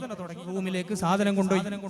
അവിടെ കല്യാണത്തിന് തടിച്ചുകൂടിയ കൂട്ടത്തിൽ ഒരുപാട് മുത്ത് വ്യാപാരികൾ, രത്ന വ്യാപാരികൾ, സ്വർണ്ണ കച്ചവടക്കാരുണ്ട്. അവരൊക്കെ വന്നിട്ട് റൂമിൽ കൊണ്ടുപോയിട്ട് ഈ മുത്ത് പരിശോധന തുടങ്ങി. സമയം കുറെ കഴിഞ്ഞു. എങ്ങനെ പരിശോധിച്ചിട്ടും നല്ല ഒറിജിനൽ മുത്താണ്. ഒരാൾ പുറത്തിറങ്ങി, ഇതിന്റെ തലവൻ. രാജാവ് ചോദിച്ചു, എങ്ങനെയുണ്ട്? നിങ്ങളെ കാര്യം പോക്കാണ്. മുത്തുപോക്കാണോ? എന്നാ നമുക്ക് നിക്കാഹ് നടത്തല്ലേ എന്ന് വെച്ചു രാജാവ്. രാജാവേ, നിങ്ങളെ കാര്യമാണ് പോക്ക്, ഒറിജിനൽ മുത്താണെന്ന് പറഞ്ഞു. പടച്ച തമ്പുരാനെ, രാജാവ് ബേജാറായി. ഒരു കാരണവശാലും ഇതിന്റെ അളവ് തുറയില്ല, ഒറിജിനൽ മുത്തുവാണ്. ഈ കോരിയെടുത്ത വെള്ളത്തെ മുത്താക്കിയത് ഖിളിർ നബി അലൈഹിസ്സലാത്തു വസ്സലാമാണ്. ഒരു പ്രവാചകന്റെ മൂജിസത്തിനെ മറികടക്കാൻ മറ്റൊരു വസ്തു കൊണ്ട് സാധ്യമല്ല, ഒറിജിനൽ മുത്താണ്. അങ്ങനെ രാജാവ് പറഞ്ഞു, ഞാൻ എന്ത് ചെയ്യും? നിങ്ങൾ ആലോചിച്ച് നോക്കൂ. മറ്റൊരു ആൾ തന്റെ മകളെ കല്യാണം കഴിക്കാൻ വേണ്ടിയിട്ട് നിക്കാഹിന്റെ സദസ്സിലിരിക്കുക. അപ്പൊ ഒരാള് വന്നിട്ട് കല്യാണം കഴിക്കണമെന്ന് പറയാം. എന്തായിരിക്കും രാജാവിന്റെ അവസ്ഥ? ഉടനെ തന്നെ കല്യാണം നടത്തേണ്ട വരൻ ഡമസ്കസിന്റെ രാജകുമാരൻ. അയാൾ എണീച്ചിട്ട് പറഞ്ഞു, രാജാവേ, നിങ്ങൾ അയാൾക്ക് കല്യാണം കഴിച്ചു കൊടുക്കും. നിങ്ങൾ വാക്ക് പാലിക്കുന്ന ഭരണാധികാരിയാണ്, അത് ആളുകൾ കാണട്ടെ എന്ന് പറഞ്ഞു. രാജാവിന് സന്തോഷായിട്ട് അങ്ങനെ അതേ വേദിയിൽ ഫക്കീറിന്റെ സഫിയാന്റെ നിക്കാഹ് നടക്കുകയാണ്. നിക്കാഹ് കർമ്മം നടന്നപ്പോഴാണ് അത് അവിടെ പെണ്ണുങ്ങളെ ഭാഗത്ത് എന്താണ് ഒരു അനക്കം, എന്താണ് അവിടെ ഒച്ചയും പടയാതെ അവിടെ ബേക്കിൽ പുറകു ഭാഗത്ത് പെണ്ണുങ്ങളൊക്കെ പരസ്പരം അങ്ങോട്ടും ഇങ്ങോട്ടും ഓടുന്നുണ്ടല്ലോ. അവിടെ എന്താണ് ഇങ്ങനെ പറഞ്ഞുകൊണ്ടിരിക്കുമ്പോഴാണ് സഫിയാന്റെ കൂട്ടുകാരി രഹനുണ്ട് ഓടി വരും. എന്താ മോളെ അവിടെ പ്രശ്നം? രാജാവേ, എന്താ പ്രശ്നം? രാജാവേ, പാമ്പ് സഫിയ കടിച്ചു വീണു. രാജാവ് ബേജാറായി ഓടാൻ തുടങ്ങി. ആളുകൾ നാല് ഭാഗവും ഓടുന്നുണ്ട്. കോട്ടകളാകെ തകർന്നു പോയി, കേട്ടുടൻ ഞാനും തരിച്ചു പോയി. കോട്ടകളാകെ തകർന്നു പോയി, കേട്ടുടൻ ഞാനും തരിച്ചു പോയി. കണ്ണീരിൽ ഞാനും കുതിർന്നിടുന്നേ, പെണ്ണവൾ പോയോ കോട്ടകളാകെ തകർന്ന് പോയി, കേട്ടുടൻ ഞാനും തരിച്ചു പോയി. ആളുകൾ നാല് ഭാഗം ഓടുന്നുണ്ട്. എന്തിനാണ് ഓടുന്നതെന്നൊന്നും മനസ്സിലാവുന്നില്ല. രാജാവ് കല്യാണ വീടിന്റെ പുറകിലേക്ക് പോയപ്പോ കസാരകളൊക്കെ തട്ടി മാറ്റിയിട്ടിരിക്കുന്നുണ്ട്. നമ്മുടെ രാജകുമാരി സഫിയ ഇരുന്നിരുന്ന സിംഹാസനം അവിടെ കാണുന്നുണ്ട്. രാജകുമാരി അതിൽ കാണുന്നില്ല. നോക്കുമ്പോ രാജകുമാരി സഫിയ സിംഹാസനത്തിന്റെ അപ്പുറത്ത് കമയിന്ന് കിടക്കുന്നുണ്ട്. എല്ലാവരും ഓടിപ്പോയിട്ടുണ്ട്. രാജാവും എല്ലാം ചെന്നിട്ട് തന്റെ മോളെ ഇങ്ങനെ എടുത്തുകൊണ്ട് നോക്കി. വെളുവെളുത്ത സുന്ദരിയാണ് തന്റെ മോള് സഫിയ. കറുത്ത് കാർമേഘം പോലെ ആയിരിക്കുന്നുണ്ട്. ഇവിടെ തന്നെ രാജാവ് കരുതി രഹന പറഞ്ഞത് പാമ്പ് പാമ്പ് എന്നാണ്. എന്റെ മോൾക്ക് പാമ്പ് കടിയേറ്റിട്ടുണ്ട്. ഉടനെ തന്നെ രാജാവ് തന്റെ മകളെ ഇങ്ങനെ കൊണ്ട് കോരിയെടുത്തിട്ട് കല്യാണ പന്തലിലൂടെ വൈദ്യന്മാരെ വരുവീൻ, വൈദ്യന്മാരെ വരുവീൻ എന്ന് പറഞ്ഞിട്ട് ഇങ്ങനെ ഓടാൻ തുടങ്ങി. ഉടനെ തന്നെ വൈദ്യന്മാരൊക്കെ വന്നു. അങ്ങനെ തന്റെ മകളെ ശുശ്രൂഷയ്ക്ക് വേണ്ടി, പരിശോധനയ്ക്ക് വേണ്ടി ഒരു റൂമിനകത്തേക്ക് അടിച്ചു. അങ്ങനെ വൈദ്യ പരിശോധനകൾ ഇങ്ങനെ നടന്നുകൊണ്ടിരിക്കുമ്പോ രഹനനോട് പുറത്തു ചോദിച്ചു, എന്താ മോളെ സംഭവിച്ചത്?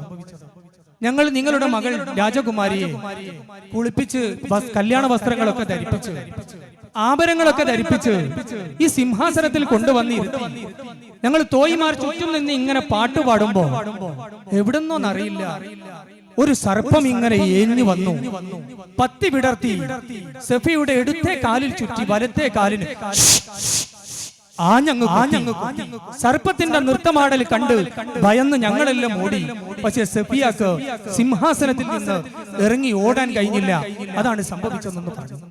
ഉടനെ തന്നെ ഇങ്ങനെ പ്രതീക്ഷിച്ച് നിൽക്കുമ്പോ വൈദ്യരുടെ തലവൻ പുറത്തിറങ്ങിയിട്ട് വിയർപ്പ് തുള്ളികൾ ഇങ്ങനെ നെറ്റിയിൽ നിന്ന് തുടച്ചിട്ട് പറഞ്ഞു, രാജാവേ, നിങ്ങൾ ഞങ്ങളോട് ക്ഷമിക്കണം. നിങ്ങളുടെ മോളെ രക്ഷപ്പെടുത്താൻ ഞങ്ങൾക്ക് കഴിഞ്ഞില്ല. അവൾ മരിച്ചിരിക്കുന്നു എന്ന് പറഞ്ഞു. ഉടനെ തന്നെ രാജാവ് മകളെ പാർപ്പിച്ച റൂമിലേക്ക് ഓടി അങ്ങോട്ട് കയറുമ്പോ രാജാവ് കാണുന്ന കാഴ്ച തന്റെ മകളുടെ മേലെ വെള്ള പുതപ്പിട്ട് മൂടുന്ന ആളുകളെയാണ്. ഉടനെ തന്നെ പൊതുപ്പിങ്ങോട്ട് പിടിച്ചു വലിച്ചിട്ട് മോളെ സഫിയ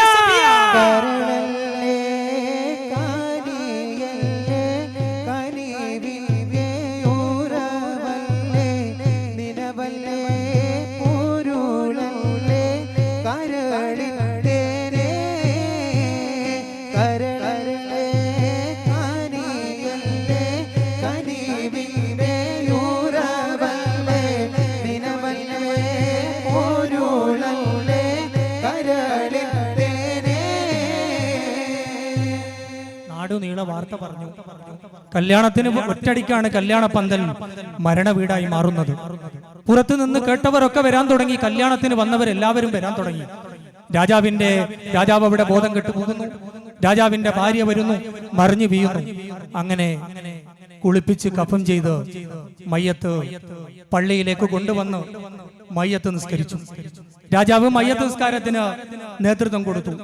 അവിടെ നിന്ന് വീണ്ടും പള്ളിക്കാട്ടിലേക്ക് മയ്യത്തെടുത്തു. മയ്യക്കട്ടിലിന്റെ തല ഒരു ഭാഗത്ത് ഹതഭാഗ്യനായ ഫക്കീർ പിടിച്ചു. മറ്റൊരു ഭാഗത്ത് ഡമസ്കസിന്റെ രാജകുമാരൻ മയ്യത്ത് കട്ടിൽ പിടിച്ചിട്ട് നേരെ പള്ളിക്കാട്ടിലേക്ക് കൊണ്ടുപോയി മയ്യത്ത് കബറടക്കി മൂടുകല്ല് വെച്ച് വിടവുകളൊക്കെ നികത്തി മണ്ണ് വാരിയിട്ട് മിൻഹാ അലക്കിനാക്കും വഫീഹാ നുഹീദുക്കും താറത്തൻ നുഹ്റാ മയ്യത്ത് മറവ് ചെയ്തു. പള്ളിക്കാട്ടിലാണ് നാളെ മണിയറ ഘനവേറിടുന്ന കല്ലതിന്റെ മീതെ പൊള്ളിടുന്ന ചൂട് തിങ്ങും കല്ലറ നാം തുള്ളി നടക്കേണ്ട മണ്ണിൽ മീതെ പള്ളിക്കാട്ടിലാണ് നാളെ മണിയറ ഘനവേറിടുന്ന കല്ലതിന്റെ മീതെ പൊള്ളിടുന്ന ചൂട് തിങ്ങും കല്ലറ നാം തുള്ളി നടക്കേണ്ട മണ്ണിൽ മീതെ. മയ്യത്ത് മറയുന്നു. ആളുകളൊക്കെ പിരിഞ്ഞുപോയി. രാജാവ് കൊട്ടാരത്തിലേക്ക് തിരിച്ചുപോയി. വല്ലാത്തൊരവസ്ഥയാണ്. കല്യാണ പന്തൽ ഒറ്റടിക്ക് മരണ വീടായി മാറിയിരിക്കുന്നു. എന്നാൽ എല്ലാവരും പിരിഞ്ഞു പോയിട്ടും ഒരാള് മാത്രം ഖബറിന്റെ അടുത്ത് നിന്ന് പോയില്ല. നമ്മുടെ ഫക്കീർ അവിടെ തന്നെ പ്രാർത്ഥനകളുമായി നിന്നു. തന്റെ ഭാര്യയുടെ അടുത്ത് ഇങ്ങനെ പ്രാർത്ഥനകളുമായി അവിടെ തന്നെ നിന്നു. നേരം ഇരുട്ടി. മഗ്രിബിന്റെ ബാങ്ക് കൊടുത്തു. പള്ളിയിലേക്ക് പോയി പ്രാർത്ഥനകളിൽ മുഴുകി ഇങ്ങനെ അവിടെ തന്നെ ഇരുന്നു. ഇശാഹ് ബാങ്ക് കൊടുത്തു, നിസ്കരിച്ചു. ആളുകളൊക്കെ പിരിഞ്ഞുപോയി. ഫക്കീർ മാത്രം പിരിഞ്ഞു പോയില്ല. അയാൾ ഇങ്ങനെ പ്രാർത്ഥിച്ച് അവിടെ നിന്നു. എന്നിട്ട് അയാൾ ഇങ്ങനെ ആലോചിക്കാൻ തുടങ്ങി, ഞാൻ എന്തൊരു ഹതഭാഗ്യനാണല്ലോ, എന്റെ സഫിയാനെ ഒരു നോക്ക് കാണാനല്ലേ എനിക്ക് കഴിഞ്ഞുള്ളൂ, പിന്നൊന്ന് കാണാൻ പോലും കഴിഞ്ഞില്ലല്ലോ അല്ലാ, ഞാൻ എന്തൊരു ഹതഭാഗ്യനാണല്ല എന്നൊക്കെ കരുതിയിട്ട് ഇങ്ങനെ പള്ളിയിൽ ഇയാളുടെ മനസ്സിന് അത് ഇങ്ങനെ ഇരുട്ടാൻ തുടങ്ങി. സഫിയ സഫിയ എന്ന് ഇങ്ങനെ ചിന്തയിലേക്ക് വരാൻ തുടങ്ങി. ഇയാളാകെ നട്ടപ്പാതിരെ നേരാണ്. ഇയാൾ നേരെ പള്ളിയുടെ മുമ്പിൽ ഒരു വിളക്ക്, ഒരു ലാമ്പ് അവിടെ കത്തുന്ന ലാമ്പ്, ആ ലാമ്പ് എടുത്തു പള്ളിയുടെ മുമ്പിൽ നിന്ന്. എന്നിട്ട് തന്റെ സഫിയാന്റെ കബറൊന്ന് കാണാൻ നേരെ പള്ളിക്കാട്ടിലേക്ക് നടന്നു. അതാണോ സഫിയാന്റെ കബർ? ഇതാണോ സഫിയാന്റെ കബർ? പള്ളിക്കാടാണ്, ഇരുട്ടാണ്. വെളുക്കിന്റെ വെളിച്ചത്തിൽ അങ്ങനെയല്ലേ കാണും. അങ്ങനെ അങ്ങനെ അങ്ങനെ തപ്പി തപ്പി നടക്കാൻ തുടങ്ങി. തന്റെ സഫിയാന്റെ കബർ അതാ കണ്ടെത്തി. സഫിയ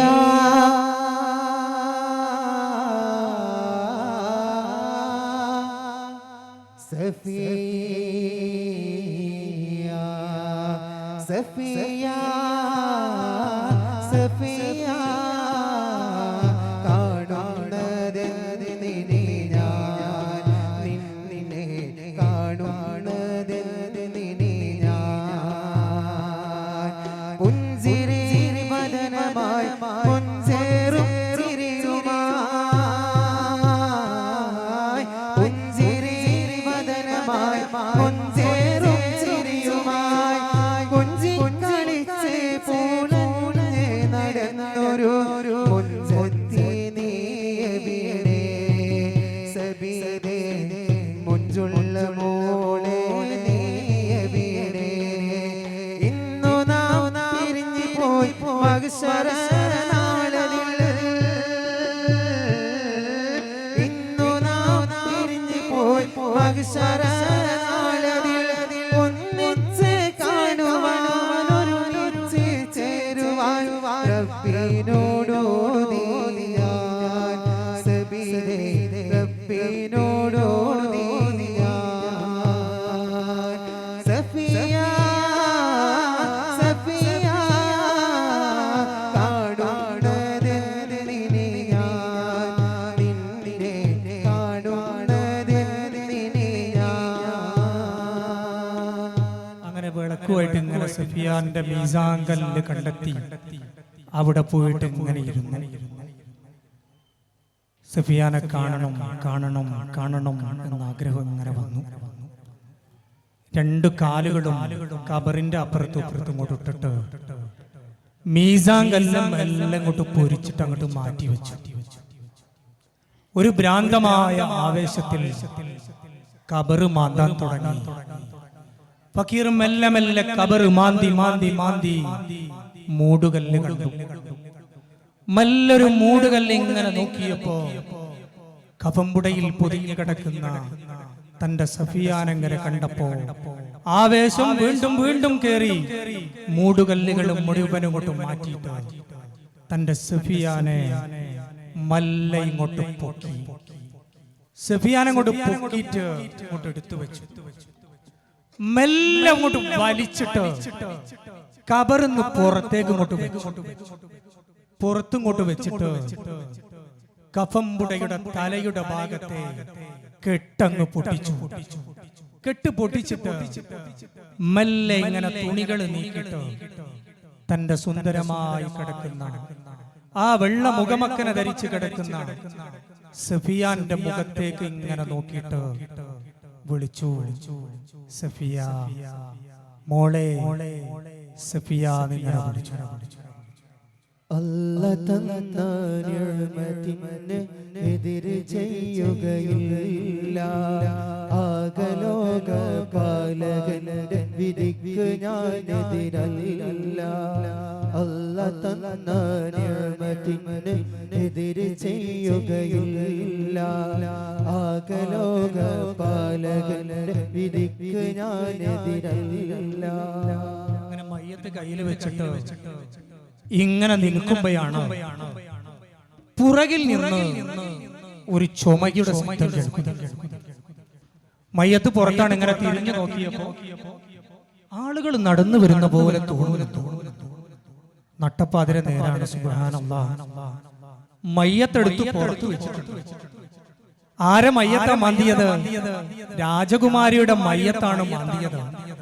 ഇതെങ്ങാനും രാജാ പറഞ്ഞാൽ നാളെ എന്റെ മയ്യത്ത് കുറുക്കം മാന്തു. പേടിച്ചിങ്ങനെ നിന്നു. നോക്കുമ്പോ ആളുകൾ ഇങ്ങനെ നടന്നിട്ട് ഞങ്ങളുടെ അടുത്തേക്ക്, എന്റെ അടുത്തേക്ക് ഇങ്ങനെ വരുമ്പോലെ തോന്നി. ഇനി ഈ മയ്യത്ത് തിരിച്ച് കബറിലിറക്കി മറ ചെയ്യാൻ സമയമല്ല. അവരെ എത്തിയിട്ടുണ്ട്. ഒന്നും ചെയ്യാൻ കഴിയാത്തൊരവസ്ഥയിൽ ഇയാൾ മയ്യത്ത് അവിടെ മെല്ലെ വെച്ചിട്ട് മെല്ലെ തൊട്ടപ്പുറത്തുള്ള മൈലാഞ്ചി ചെടിയുടെ പുറകിലേക്ക് മെല്ലെ മാറി. ഇയാള് കരുതിയത് ഇവരിങ്ങനെ നടന്നു വന്നിട്ട് പള്ളിക്കാടാണല്ലോ, ഈ ലൈറ്റിന്റെ ഇടയിൽ നിന്ന് ഈ മയ്യത്ത് ഇങ്ങനെ തുറന്നു വെച്ചത് കണ്ടാൽ പേടിച്ചിട്ട് അങ്ങ് പോവും. അപ്പം വന്നിട്ട് നമുക്ക് എന്ത് ചെയ്യാം, മറ ചെയ്യാം എന്ന് കരുതിയാണോ ഇയാൾ മെല്ലെ അങ്ങോട്ടേക്ക് മാറി. ഈ കൂട്ടത്തിൽ വരുന്നതിൽ മുമ്പിലത്തെ ആൾ നല്ല ധൈര്യവാനായ എന്നെ പോലെയുള്ള ഒരു വൈദ്യരാണ്. ബേക്കിലുള്ളത് രണ്ട് പേടി തൊണ്ടന്മാരായിട്ടുള്ള രണ്ടാളുകളാണ്. ഒന്നൊരു പണ്ഡിതനും ഒന്നൊരു കഥാകാരനും. ഈ സംഘമാണ് ഇങ്ങനെ ഇവരിങ്ങനെ എടുത്തു വന്നു. ഒപ്പരുള്ള രണ്ടാളും പറയുന്നുണ്ട്, വൈദ്യ ചെറിയ ലൈറ്റ് ഇങ്ങനെ കണ്ടപ്പോ മീസാൻ കല്ലൊക്കെ ഇങ്ങനെ കാണുന്നുണ്ട്. അന്തിക്ക് പള്ളിക്കാട്ടിൽ കാക്കാടത്തിലൊന്ന് പോയി നോക്കിയാൽ അത് കാണാൻ എങ്ങനെ ഉണ്ടാവും. പടച്ചോനെ വൈദ്യ എങ്ങോട്ടാ പോണത്? നമ്മൾ പോയി നോക്ക. ഇതൊരു പള്ളിക്കാടാണല്ലോ. പേടിച്ചിട്ട് ഇങ്ങനെ മെല്ലെ പോന്നു. അങ്ങനെ ലൈറ്റിന്റെ അടുത്ത് എത്തി നോക്കുമ്പോ പറഞ്ഞ പോലെ തന്നെ തുറന്നു വെക്കപ്പെട്ട മയ്യത്ത് കണ്ടപാടെ മറ്റവർ രണ്ടുപേരും പുറകോട്ടോടി. വൈദ്യർ മെല്ലെ അവിടെ തന്നെ നിന്നു. വൈദ്യർ അവിടെ നിന്നിട്ട് മുഖത്തേക്കൊന്നും ഇങ്ങനെ നോക്കിയിട്ട് വൈദ്യർ പറഞ്ഞു, ഇതിന്റെ മേലിലൂടെ റൂഹുണ്ടല്ലോ, ഇതൊരു വിഷമേറ്റ മയ്യത്താണല്ലോ. വൈദ്യർ കൂട്ടുകാരെ വരുവിൻ, ഇവരെ കാണുന്നില്ല, ഇവർ ഓടി രക്ഷപ്പെട്ടിട്ടുണ്ട്, നിങ്ങൾ അടുത്തു വാ. വൈദ്യ ആവശ്യമില്ലാത്ത പണിയെടുക്കണ്ട, പള്ളിക്കാടാൻ പുറത്തു മയ്യത്താൻ, ഏതെങ്കിലും പ്രേതോ ജിന്നോ എന്തെങ്കിലും ആയിരിക്കും, ആവശ്യമില്ലാത്ത പണിയെടുക്കണ്ടെന്ന് പറഞ്ഞു. അയാൾ പറഞ്ഞു, ഞാൻ ഇതിന് ഒരു ഒറ്റമൂലി പ്രയോഗിക്കാൻ വേണ്ടി. വൈദ്യരുമല്ലേ കണ്ണൊന്നും ഇങ്ങനെ തുറന്നു നോക്കി. നല്ല വൈദ്യന്മാർ അങ്ങനെയാണ്. ആദ്യം നമ്മളൊരു അസുഖത്തിന് കാണിക്കാൻ പോയാൽ കണ്ണൊക്കെ ഇങ്ങനെ തുറന്നു നോക്കും. ഒരാളുടെ കാല് വെച്ചുത്തിട്ട് ഡോക്ടറെ കാണിക്കാൻ പോയി. ഡോക്ടർ പതിവ് പോലെ ഇങ്ങനെ കണ്ണിങ്ങനെ തുറന്നു. അപ്പൊ അയാൾ പറഞ്ഞു, കണ്ണിനല്ല പ്രശ്നം, കാലിനാണ്. ഡോക്ടർ പറഞ്ഞു, എടാ പഹയ, എന്നെ കണ്ണ് നല്ലെങ്കിൽ കാല് വെച്ചുത്തൂലായിരുന്നു. അതേപോലെ വൈദ്യരുമല്ലേ കണ്ണിങ്ങനെ തുറന്നു നോക്കി. അയാൾ പറഞ്ഞു, ഞാൻ ഇതിന് ഒരു പച്ചമരുന്ന് പ്രയോഗിക്കാൻ വേണ്ടി പോവാണ്. ചിലപ്പോൾ ഇത് എഴുന്നേൽക്കാം, ചിലപ്പോൾ ഇത് എഴുന്നേറ്റാൽ വൈദ്യ നിന്റെ കാര്യം പോക്കാൻ.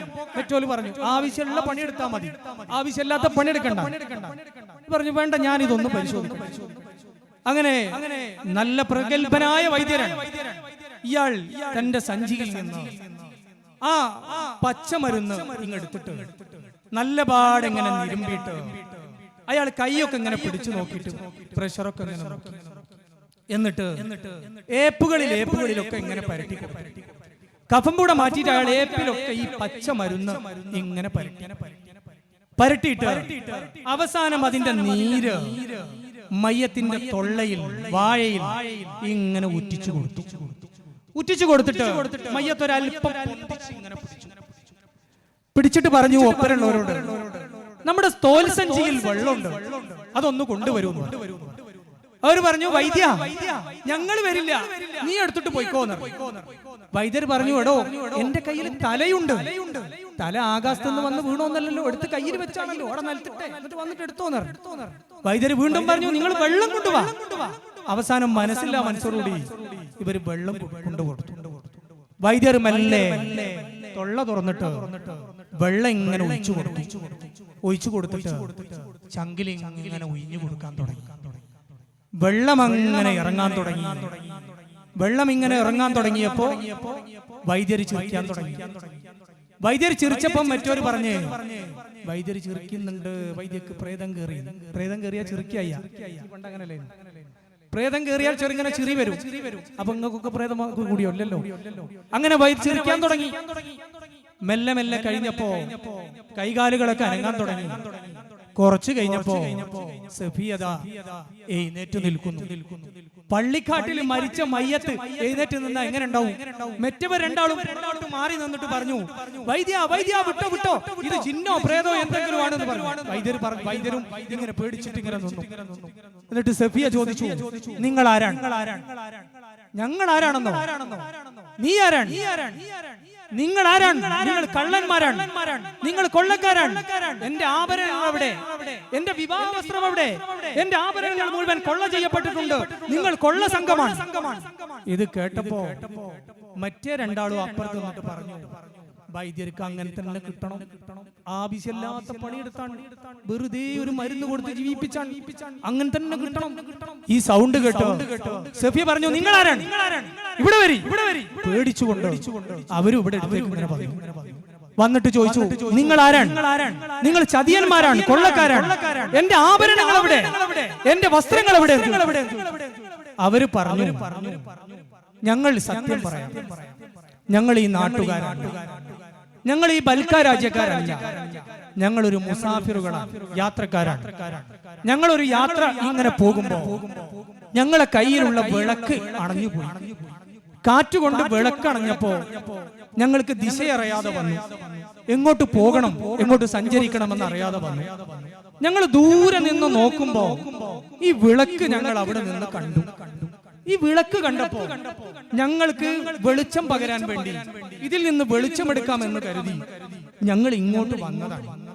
വന്നപ്പോഴാണ് ഈ കബറ് മാന്തി വെച്ചതും ഈ സ്ഥിതിയും ഒക്കെ ഞങ്ങൾ കാണുന്നത്. നിങ്ങൾ പറഞ്ഞത് സത്യമാണോ? അതെ. നിങ്ങൾ പറഞ്ഞത് സത്യമാണോ? അതെ, ഞാൻ പറഞ്ഞത് സത്യമാണ്. ചോദിച്ചു, നീ ആരാണ്? നിങ്ങൾ ആരാണ്? അപ്പൊ കാര്യങ്ങളൊക്കെ ഇങ്ങനെ പറഞ്ഞു. ഞാൻ ഇന്ന രാജാവിന്റെ മകളാണ്, ഇന്ന സംഗതികളൊക്കെ പറഞ്ഞു. സഫിയാക്ക് ഓർമ്മയുള്ളത് കല്യാണ പന്തലിലേക്ക് കുളിച്ചു മാറ്റി വന്നതും സ്വർണ്ണാഭരണങ്ങൾ നിരച്ച് സിംഹാസനത്തിൽ ഇരുന്നതും മാത്രമേ സഫിയാക്ക് ഓർമ്മയുള്ളൂ. അവിടെ നിന്ന് ഇങ്ങോട്ടുള്ള കഥകളൊന്നും സഫിയാക്ക് ഓർമ്മയില്ല. അപ്പോഴാണ് ഇവര് കഥകളൊക്കെ പറഞ്ഞിട്ട് പറഞ്ഞു, എന്നാൽ ഞങ്ങൾ കൊട്ടാരത്തിലേക്ക് കൊണ്ടുവിടാം. കൊട്ടാരത്തിലേക്ക് പോകുമെന്ന് തോന്നിയപ്പോ നമ്മുടെ മൊയ്ലാഞ്ചി കൊമ്പിന്റെ അപ്പുറത്തൊളിച്ചിരിക്കുന്ന ആൾ, അയാൾ ഇതുവരെ ഈ കഥകളൊക്കെ കണ്ട് കേട്ട് ഇങ്ങനെ നിൽക്കുകയാണ്. കൊട്ടാരത്തിലേക്ക് സഫിയാനെ കൊണ്ടാക്കുമെന്ന് തോന്നിയപ്പോ പുറകിൽ ഇങ്ങോട്ട് വന്നിട്ട് അയാൾ മെല്ലെ നടന്നു വന്നിട്ട് അസ്സലാമു അലൈക്കും. തിരിഞ്ഞങ്ങോട്ട് നോക്കുമ്പോ മണ്ണുമാന്തി ജഡം പിടിച്ചു കിടക്കുന്ന ഈ മനുഷ്യനെ ഇവരിങ്ങോട്ട് കണ്ടതോടുകൂടി എല്ലാവരും പേടിച്ചു. പടച്ച തമ്പുരാനെ, നീ ആരാണ്? നിങ്ങൾ ആരാണ്? ഞാൻ ആരാണെന്ന് സഫിയ പറയുന്നു. സഫിയാനോട് ചോദിച്ചു, സഫിയ ഇയാൾ ആരാണ്? എനിക്കറിയില്ല. ഓപ്പരുള്ളവര് പറഞ്ഞു, വൈദ്യ വിട്ടോ വിട്ടോ, വണ്ടി വിട്ടോ, ഇത് ഒത്തുകളിയാണ്, ഇത് ഭാര്യയും ഭർത്താവും ഒത്തുകളിയാണ്, വിട്ടോ വണ്ടി എന്ന് പറഞ്ഞു. അയാൾ പറഞ്ഞു, ഞാൻ ആരാണെന്ന് ഞാൻ പറയാം എന്ന് പറഞ്ഞിട്ട് അയാൾ വിറകെടുക്കാൻ പോയതും മുത്തു പെറുക്കിയതും കല്യാണം നടത്തിയതും നിക്കാഹ് നടന്നതും സഫിയാക്ക് പാമ്പ് കടിയേറ്റതും പള്ളിക്കാട്ടിൽ കൊണ്ട് മറവ് ചെയ്തതും സഫിയാനെ ഞാനാണ് ഈ കബറ് പൊളിച്ച് പുറത്തു വെച്ചതും എനിക്ക് സഫിയാനോടുള്ള ഒടുങ്ങാത്ത ആഗ്രഹം കൊണ്ട് സഫിയാന്റെ മുഖം ഒന്ന് കാണാൻ വേണ്ടി ഞാനാണ് ഇത് പൊളിച്ച് എടുത്തു വെച്ചത് എന്ന് അദ്ദേഹം പറഞ്ഞു. അങ്ങനെ അയാൾ സഫിയാനോട് ചോദിച്ചു, ഇനി എന്താണ് നിങ്ങൾ ചെയ്യുന്നത്? കൊട്ടാരത്തിലേക്ക് പോകണോ, ഇയാളുടെ കൂടെ പോകണോ? സഫിയ പറഞ്ഞു, ഞാൻ എതിര് ചെയ്യുകയില്ല,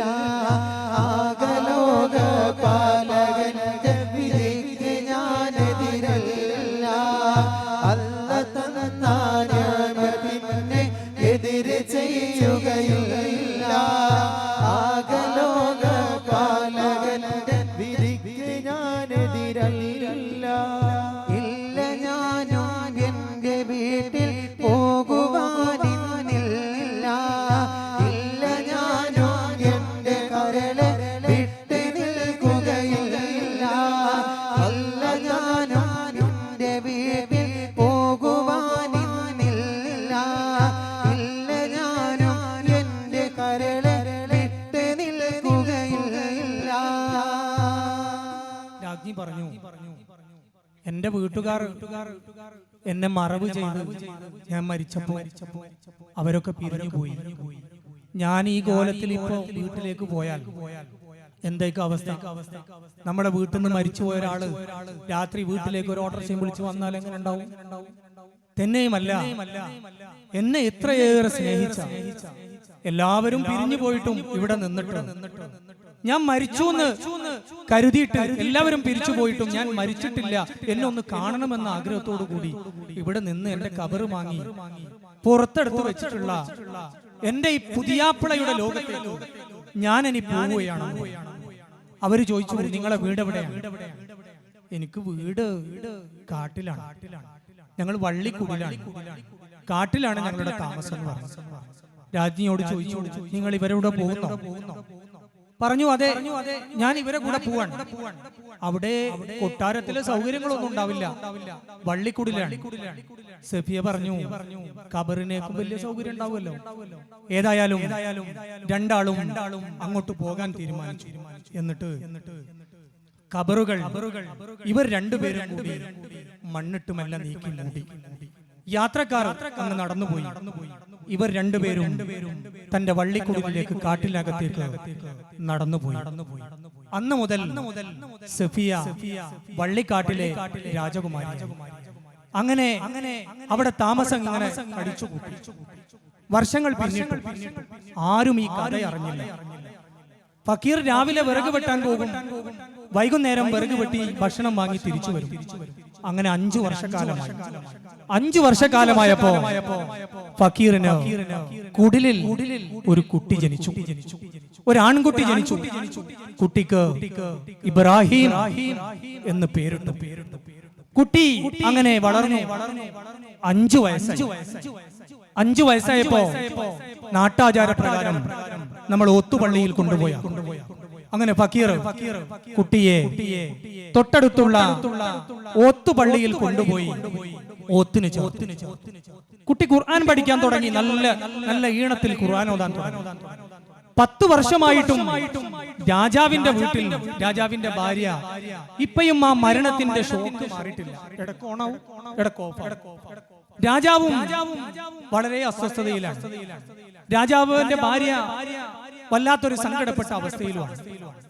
അങ്ങനെ വെറുതെ ഇങ്ങനെ നിൽക്കുമ്പോഴാണ് ഒരു ദിവസം രാജാവ് മനസ്സിനൊരു സുഖം കിട്ടാൻ വേണ്ടിയിട്ടാണ് കാട്ടിലേക്ക് നായാട്ടിന് പോകാൻ വേണ്ടി തീരുമാനമെടുത്തു. അങ്ങനെ തന്റെ കുതിരപ്പുറത്ത് കയറിയിട്ട് കാട്ടിലേക്ക് നായാട്ടിന് പോകുമ്പോ ഈ പള്ളിക്കൂടത്തിന്റെ അരികിലൂടെയാണ് രാജാവും സംഘവും നായാട്ടിന് പോകുമ്പോഴാണ് പള്ളിയിൽ നിന്ന് അതിമനോഹരമായ ഖുർആനോത്ത് രാജാവിന്റെ ശ്രദ്ധയിൽപ്പെട്ടു. കുതിരയെ അവിടെ നിർത്തി. ഒന്ന് കാത് കൊടുത്തപ്പോ നല്ല ഖുർആനോത്ത്. ശബ്ദമാണെങ്കിലോ തന്റെ സഫിയാനെ പോലെയുള്ള ശബ്ദം. രാജാവ് കുതിരയെ അവിടെ നിർത്തിയിട്ട് മെല്ലെ പള്ളിയുടെ അടുത്തേക്ക് വന്നു. ഉസ്താദ് ഇവിടെ നിന്ന് അങ്ങോട്ട് തിരിഞ്ഞു നിൽക്കുന്നു. കുട്ടികൾ അവിടെ നിന്ന് ഇങ്ങനെ ഖുർആൻ ഓതുന്നു. ഖുർആൻ ഓതി കഴിഞ്ഞപ്പോ ഉസ്താദ് ഇങ്ങനെ തിരിഞ്ഞു നോക്കുമ്പോ രാജാവുണ്ട് പുറകിൽ. രാജാവോ, നിങ്ങൾ എപ്പോ വന്നു? ഞാൻ കുറച്ചു സമയമായി. ആ കുട്ടിയുടെ ഖുർആൻ ഓത്ത് കേട്ടിട്ട് ഞാൻ ഇവിടെ വാഹനം നിർത്തി ഇവിടെ വന്നതാണ്. ആരുടേതാണ് ആ കുട്ടി? ഉസ്താദ് പറഞ്ഞു, ആ കുട്ടി ആരുടേതാണെന്ന് ചോദിച്ചാൽ എനിക്കറിയില്ല.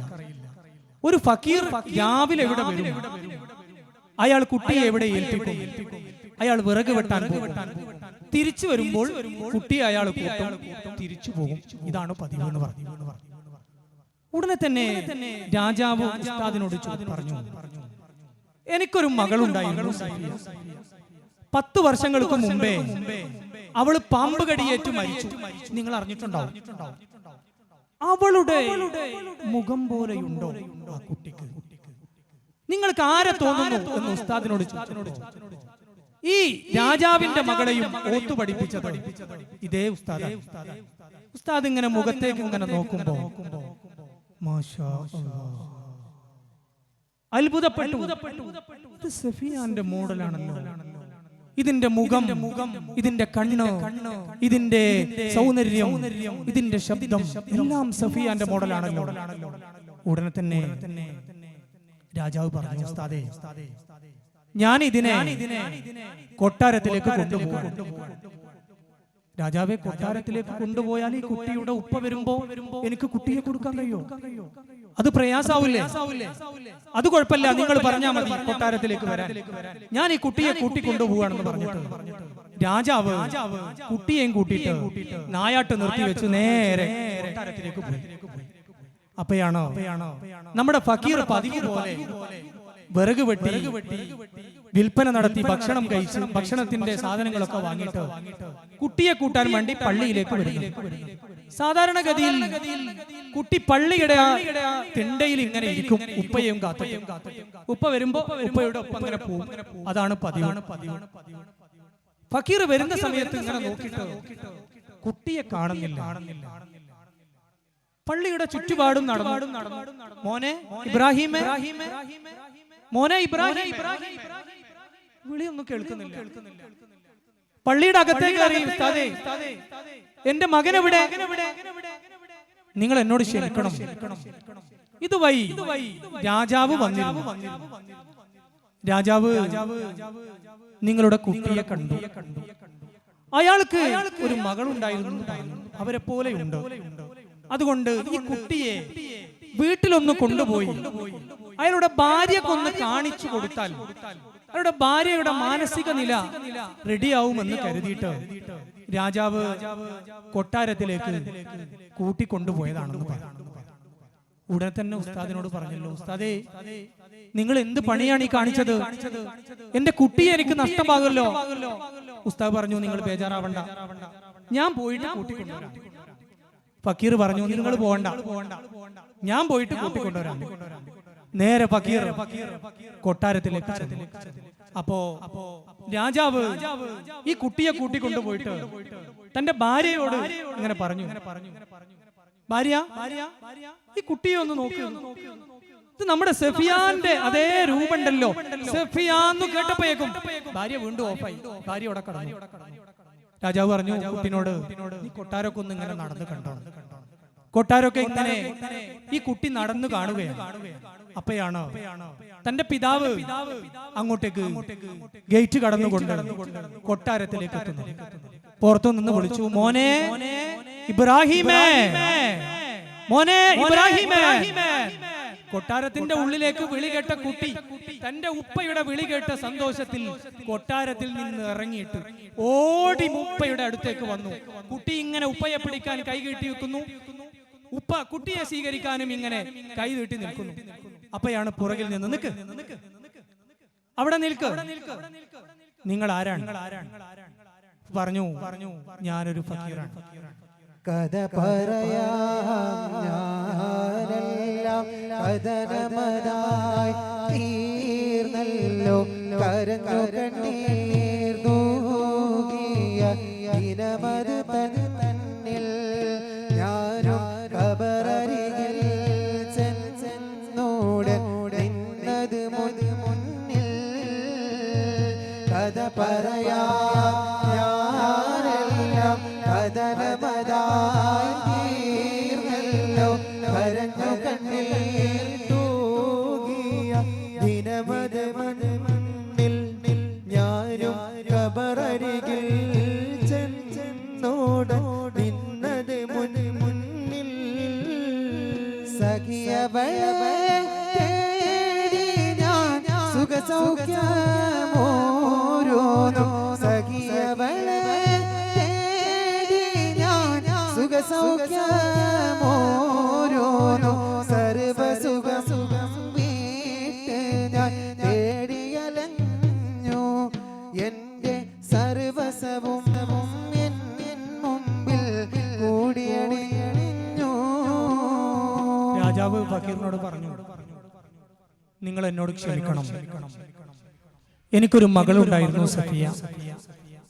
അവൾക്ക് ഈ കുട്ടിയുടെ മുഖഭാവവും ശബ്ദവുമൊക്കെയാണ് അള്ളാഹു കൊടുത്തത്. അതുകൊണ്ട് എന്റെ ഭാര്യ 10 വർഷമായി മരിച്ചിട്ട് ആ പ്രയാസം ഒന്ന് മാറുമെന്ന് അറിയാൻ വേണ്ടി എന്റെ ഭാര്യയ്ക്ക് ഈ കുട്ടിയെ ഒന്ന് കൂട്ടി കാണിച്ചു കൊടുക്കാൻ വേണ്ടി ഞാൻ കൂട്ടിക്കൊണ്ടുവന്നതാണ്. പ്രയാസപ്പെടുത്തിയതിൽ നിങ്ങൾ എന്നോട് ക്ഷമിക്കണം എന്ന് പറഞ്ഞു. എന്നിട്ട് റിക്വസ്റ്റ് പറഞ്ഞു, നിങ്ങൾ സമ്മതിക്കുകയാണെങ്കിൽ ഈ കുട്ടിയെ ഞാൻ രാജകൊട്ടാരത്തിൽ വളർത്താം, എല്ലാ സൗകര്യങ്ങളും കൊടുക്കാൻ. ഇയാള് പറഞ്ഞു, ഈ കുട്ടിയെ ഇവിടെ വളർത്താൻ പറ്റില്ല. കാരണം നിങ്ങൾ 10 വർഷം മുമ്പ് മരിച്ച നിങ്ങളുടെ മകളുടെ പ്രയാസം അനുഭവിക്കുന്ന ഉമ്മക്ക് എന്റെ കുട്ടിയെ ഒന്ന് കാണിച്ചു കൊടുത്താൽ പ്രയാസം മാറുമോ എന്നറിയാൻ വേണ്ടി കൊണ്ടുവന്നതാണ്. എന്നാൽ ഈ കുട്ടിയുടെ ഒരു ഉമ്മയുണ്ട്. ഈ കുട്ടി അവിടെ എത്തിയിട്ടില്ലെങ്കിൽ ഉമ്മക്ക് പ്രയാസവും. അതുകൊണ്ട് ഇവിടെ പാർപ്പിക്കാൻ പറ്റില്ല. രാജാവ് പറഞ്ഞു, എന്നാൽ ഞാൻ പോയിട്ട് നിങ്ങളുടെ ഭാര്യയോട് സമ്മതമാക്കാം. ഇയാൾ പറഞ്ഞു, പോവാൻ പറ്റൂല. അതെന്താ? എന്റെ ഭാര്യയെ നിങ്ങൾക്ക് കാണാൻ പറ്റൂല. ഞാൻ ഈ നാടിന്റെ രാജാവാണ്. ഒരാവശ്യം വന്നാൽ പ്രജയെ കാണേണ്ട അത്യാവശ്യമുണ്ടെങ്കിൽ എനിക്ക് കാണാൻ അവകാശമുണ്ട്. നിങ്ങളുടെ ഭാര്യ ആരാണ്? നിങ്ങളുടെ ഭാര്യ സ്വർഗത്തിൽ നിന്നെങ്ങാനും വന്നതാണോ? എനിക്ക് കാണണമെന്ന് പറഞ്ഞു. രാജാവിനോട് പറഞ്ഞു, എന്റെ ഭാര്യ ആരാണെന്ന് ഞാൻ പറഞ്ഞാൽ നിങ്ങൾ ഞെട്ടും. രാജാവ് പറഞ്ഞു, ഞാൻ ഞെട്ടും. ഇയാള് പറഞ്ഞു, നിങ്ങളുടെ ഞാൻ ആരാണെന്ന് നിങ്ങളോട് പറയാം. നിങ്ങളുടെ ഭാര്യ എന്റെ ഭാര്യ ആരാണെന്ന് പറഞ്ഞാൽ ഈ ബൽക്ക രാജ്യത്തെ രാജാവ് മൻസൂർ അലി ഖാൻ ചക്രവർത്തിയുടെ മകൾ സഫിയയാണ്. ഉടനെ തന്നെ രാജാവ് ക്ഷോഭിതനായി. രാജാവ് ഉറയിൽ നിന്ന് വാള് വലിച്ചൂരി പറഞ്ഞു, മിണ്ടിപ്പോകരുത്. 10 വർഷം മുമ്പേ മരിച്ചുപോയ എന്റെ മകളെ കുറിച്ച് അപരാധം പറയരുത്. ഈ കുട്ടിയുടെ ഉപ്പയാണെന്ന് ഞാൻ നോക്കില്ല, തല ഞാൻ എടുക്കും.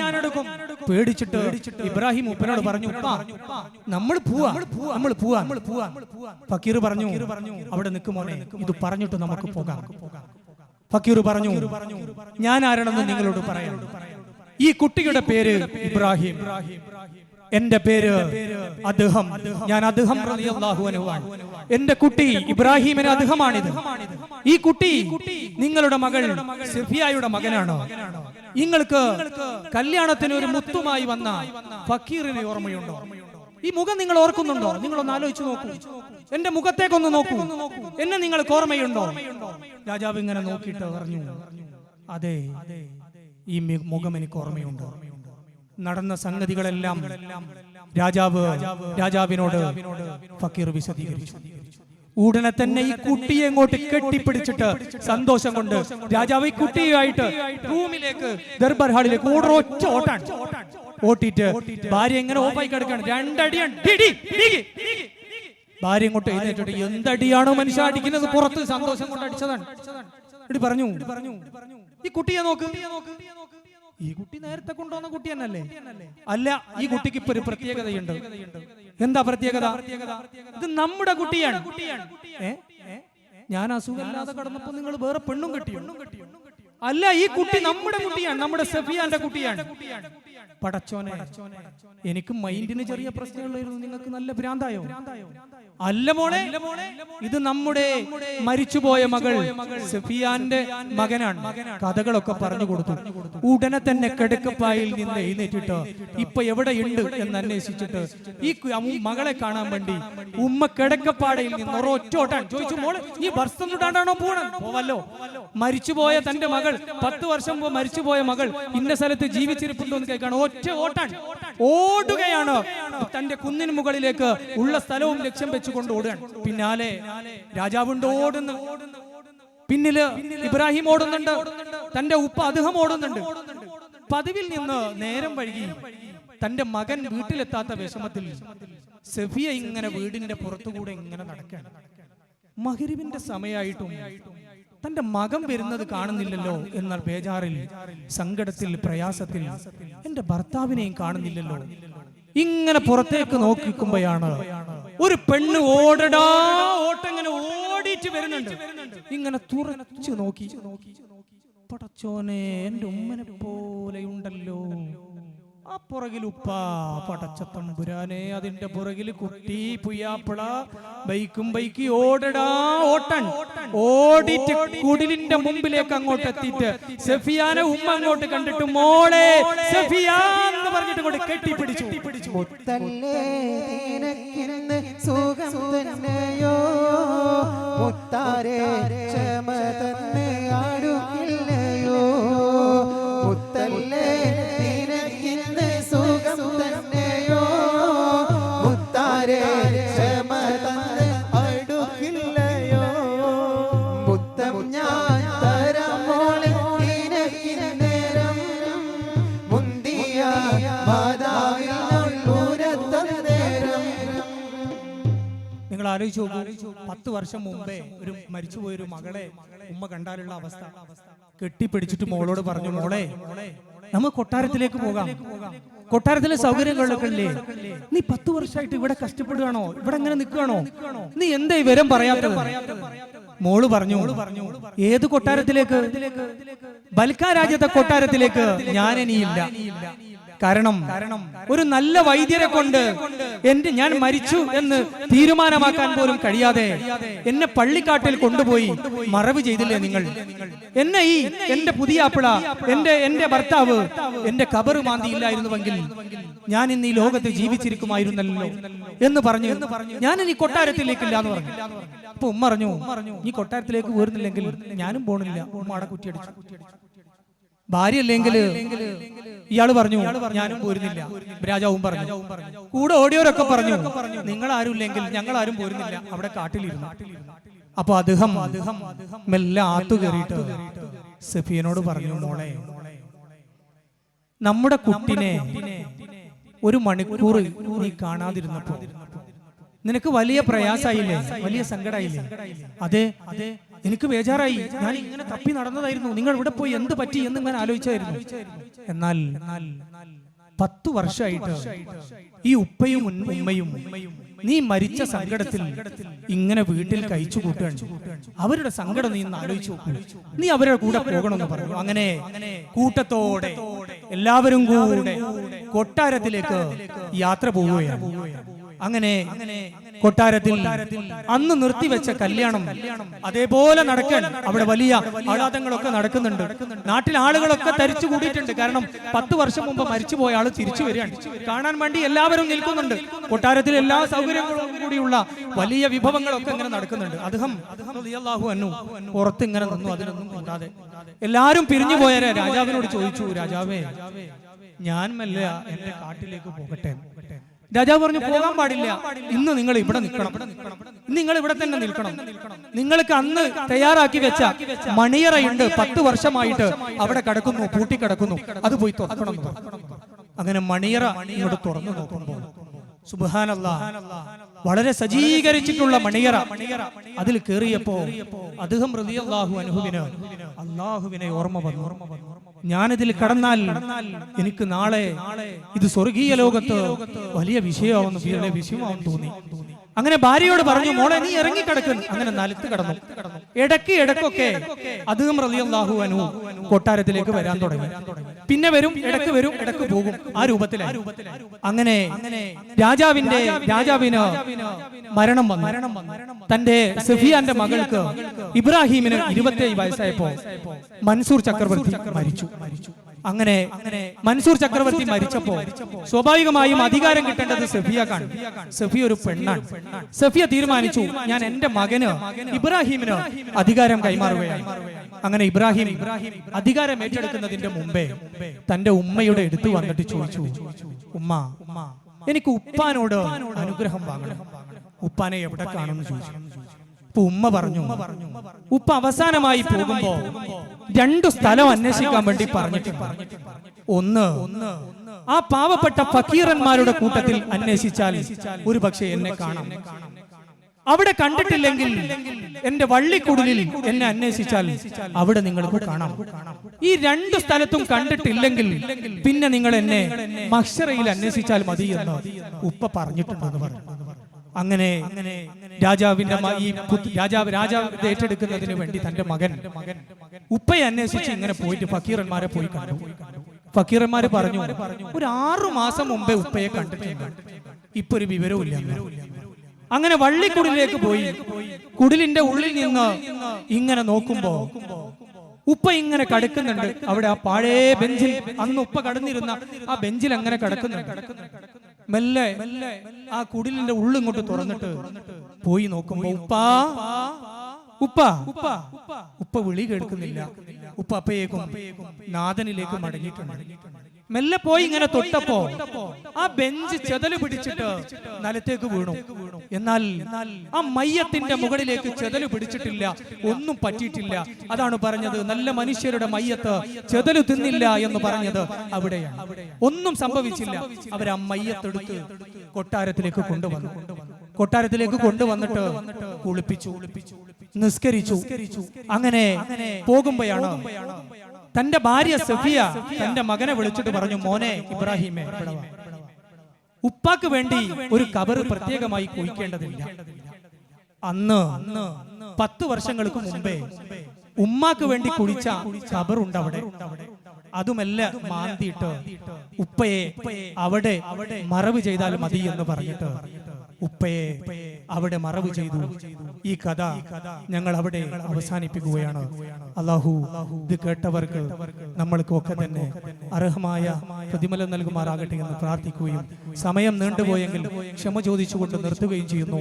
ഒരുപാട് ഞങ്ങൾ കുറച്ചിട്ടാണ് ഇവിടെ വരെ എത്തിച്ചത്. സമയം നീണ്ടുപോയതിൽ ക്ഷമ ചോദിക്കുന്നു. അസ്സലാമു അലൈക്കും വറഹ്മത്തുള്ളാഹി വബറകാതുഹു.